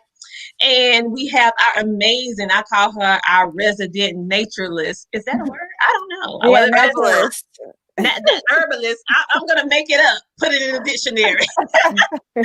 So if you want to know anything about how you can take care of your family and use your resources that you have available, meaning if you live by the woods or in a neighborhood where they have woods, you know, there's some things in those woods that can possibly help you with your health and wellness. Ladies, on the last note, I want you to give everyone your name, with your, if you have a website or how individuals can get in contact with you. We're going to do it still the roundtable style. Lanita, tell us what you have going on and where people can connect with you for your books and services and courses. Okay, for my my more or less my empowerment series, I call it, is the Homeschooling and Working While Shaping Your Amazing Learners, and my other book, Building Your Empowered Steps. You can find that at empoweredsteps.com. That's empoweredstep.com, and there's also a free course that is a companion to the book. With my fiction novels, you can find that at lmpreston.com. I write middle grade, young adult science fiction, as well as urban fantasy novels. And you can get that on lmpreston.com and any other retailers you like. And that's all I got for you. Child, you acting like that wasn't a lot. That's cool. What are you talking about? My, that's it. At least you're humble. I have one more, which is my trading team, but that's something else. You can also find that know on. How to trade. Tell them that. Come on now. Yes, I also coach. Have a trading team. I coach and do that also, and you can also reach me on empoweredsteps.com for that. All right, thank you, Lanita. Because I wanted, if you wasn't going to say something about that trading, I was going to get it out of you, girl. Because you know I know. Right. All right, let's go to Lacey. Tell everyone how they can get in contact with you so we can keep our mental health. What am I about to say? Mental illnesses and health together. Lord Jesus, it's been too long. Yes, it's all good. You can find me on Facebook at RACLLC. You can also visit www.restassuredconsultingllc.com. You can also Google me as well. Just Google RACLLC. And also, I have an upcoming Calm and Peaceful Parenting Masterclass series available. It's based on the curriculum that I've been working on for the past 9 years. And I'm finally able to put it to paper. And I did a 30-day Calm and Peaceful parenting challenge, but now I just turned that challenge into a masterclass. So that starts December 14th. And the latest you can register for that is December 14th. And you can find all that on restassuredconsultingllc.com. All right. And last but surely not least, our amazing Journey. Tell everyone how they can get in contact with you. Okay. So right now I have 2 upcoming workshops. One, it's winter herbal remedies. So that's just a workshop where I am showing and teaching you guys how to make herbal remedies for prepare for the winter, things that you can use, and how to be able to pick the right herbs for you, because sometimes, you know, it's a touch and go. A lot of people feel like I used this, but it didn't work. But there's a reason why it didn't work. So kind of working you through that, showing you how to make tinctures, oxymel, all those different herbal remedies that are effective. And I also have a winter gardening class coming up as well, where I'm teaching the kids how to do gardening during the winter. A lot of people wait until spring, but you can actually also do it in the winter time. You can actually find me at Nature Classroom on Facebook. You can find me at Journei on Instagram. And yeah. All right. Thank you. Thank you so much. And for those of you who would like to get in contact with me for your homeschooling consultations, my specialty is children with learning. I don't like the term special needs. I prefer learning differences because I just simply believe it's just a different way of learning. And so I help frustrated parents get it together, help you use what you have. You don't have to throw out that curriculum. I teach you how to adjust it and make it work for your family. If you don't have nothing but a dictionary, honey, I can make you a lesson plan, because I tell you, you can make a lesson plan out of anything. Yes. You don't necessarily have to have all this high price stuff. And so I also help empower business owners with my Facebook strategies. I have a boot camp that's going on right now where it's Black Friday. It's one prize for now that you can take advantage of, where I teach you how to be able to get more eyeballs on your business, be able to leverage Facebook, and be able to attract more customers to your business using the Facebook platform, and you're doing it organically. So it's really beneficial for small business owners or new entrepreneurs that just need someone to coach them through. I'm also a certified mindset development coach. I help you get it right, starting in the mind, because the mind is the powerful tool that will ignite you to be able to do whatever you want to do once you say I can and take out I can't. And you can go to healthehoneypot.com. That's HEAL, thehoneypot.com/services. And I also have a plethora of natural wellness products, services, and products to help women with health and wellness, young girls dealing with menstrual health, because I'm a menstrual health advocate, and essential oils, and so much more. I'm not going to go through all that list. So you're going to go to heal, HEAL, thehoneypot.com. And make sure you check out all of my ladies, because I'm not the only one who has something going on. As you can see, my circle is plentiful and they are great. So you make sure you check them out. No more excuses. You have a little bit of everything. If you're not a homeschooler now, you just want to know how to trade, boom, boom, boom.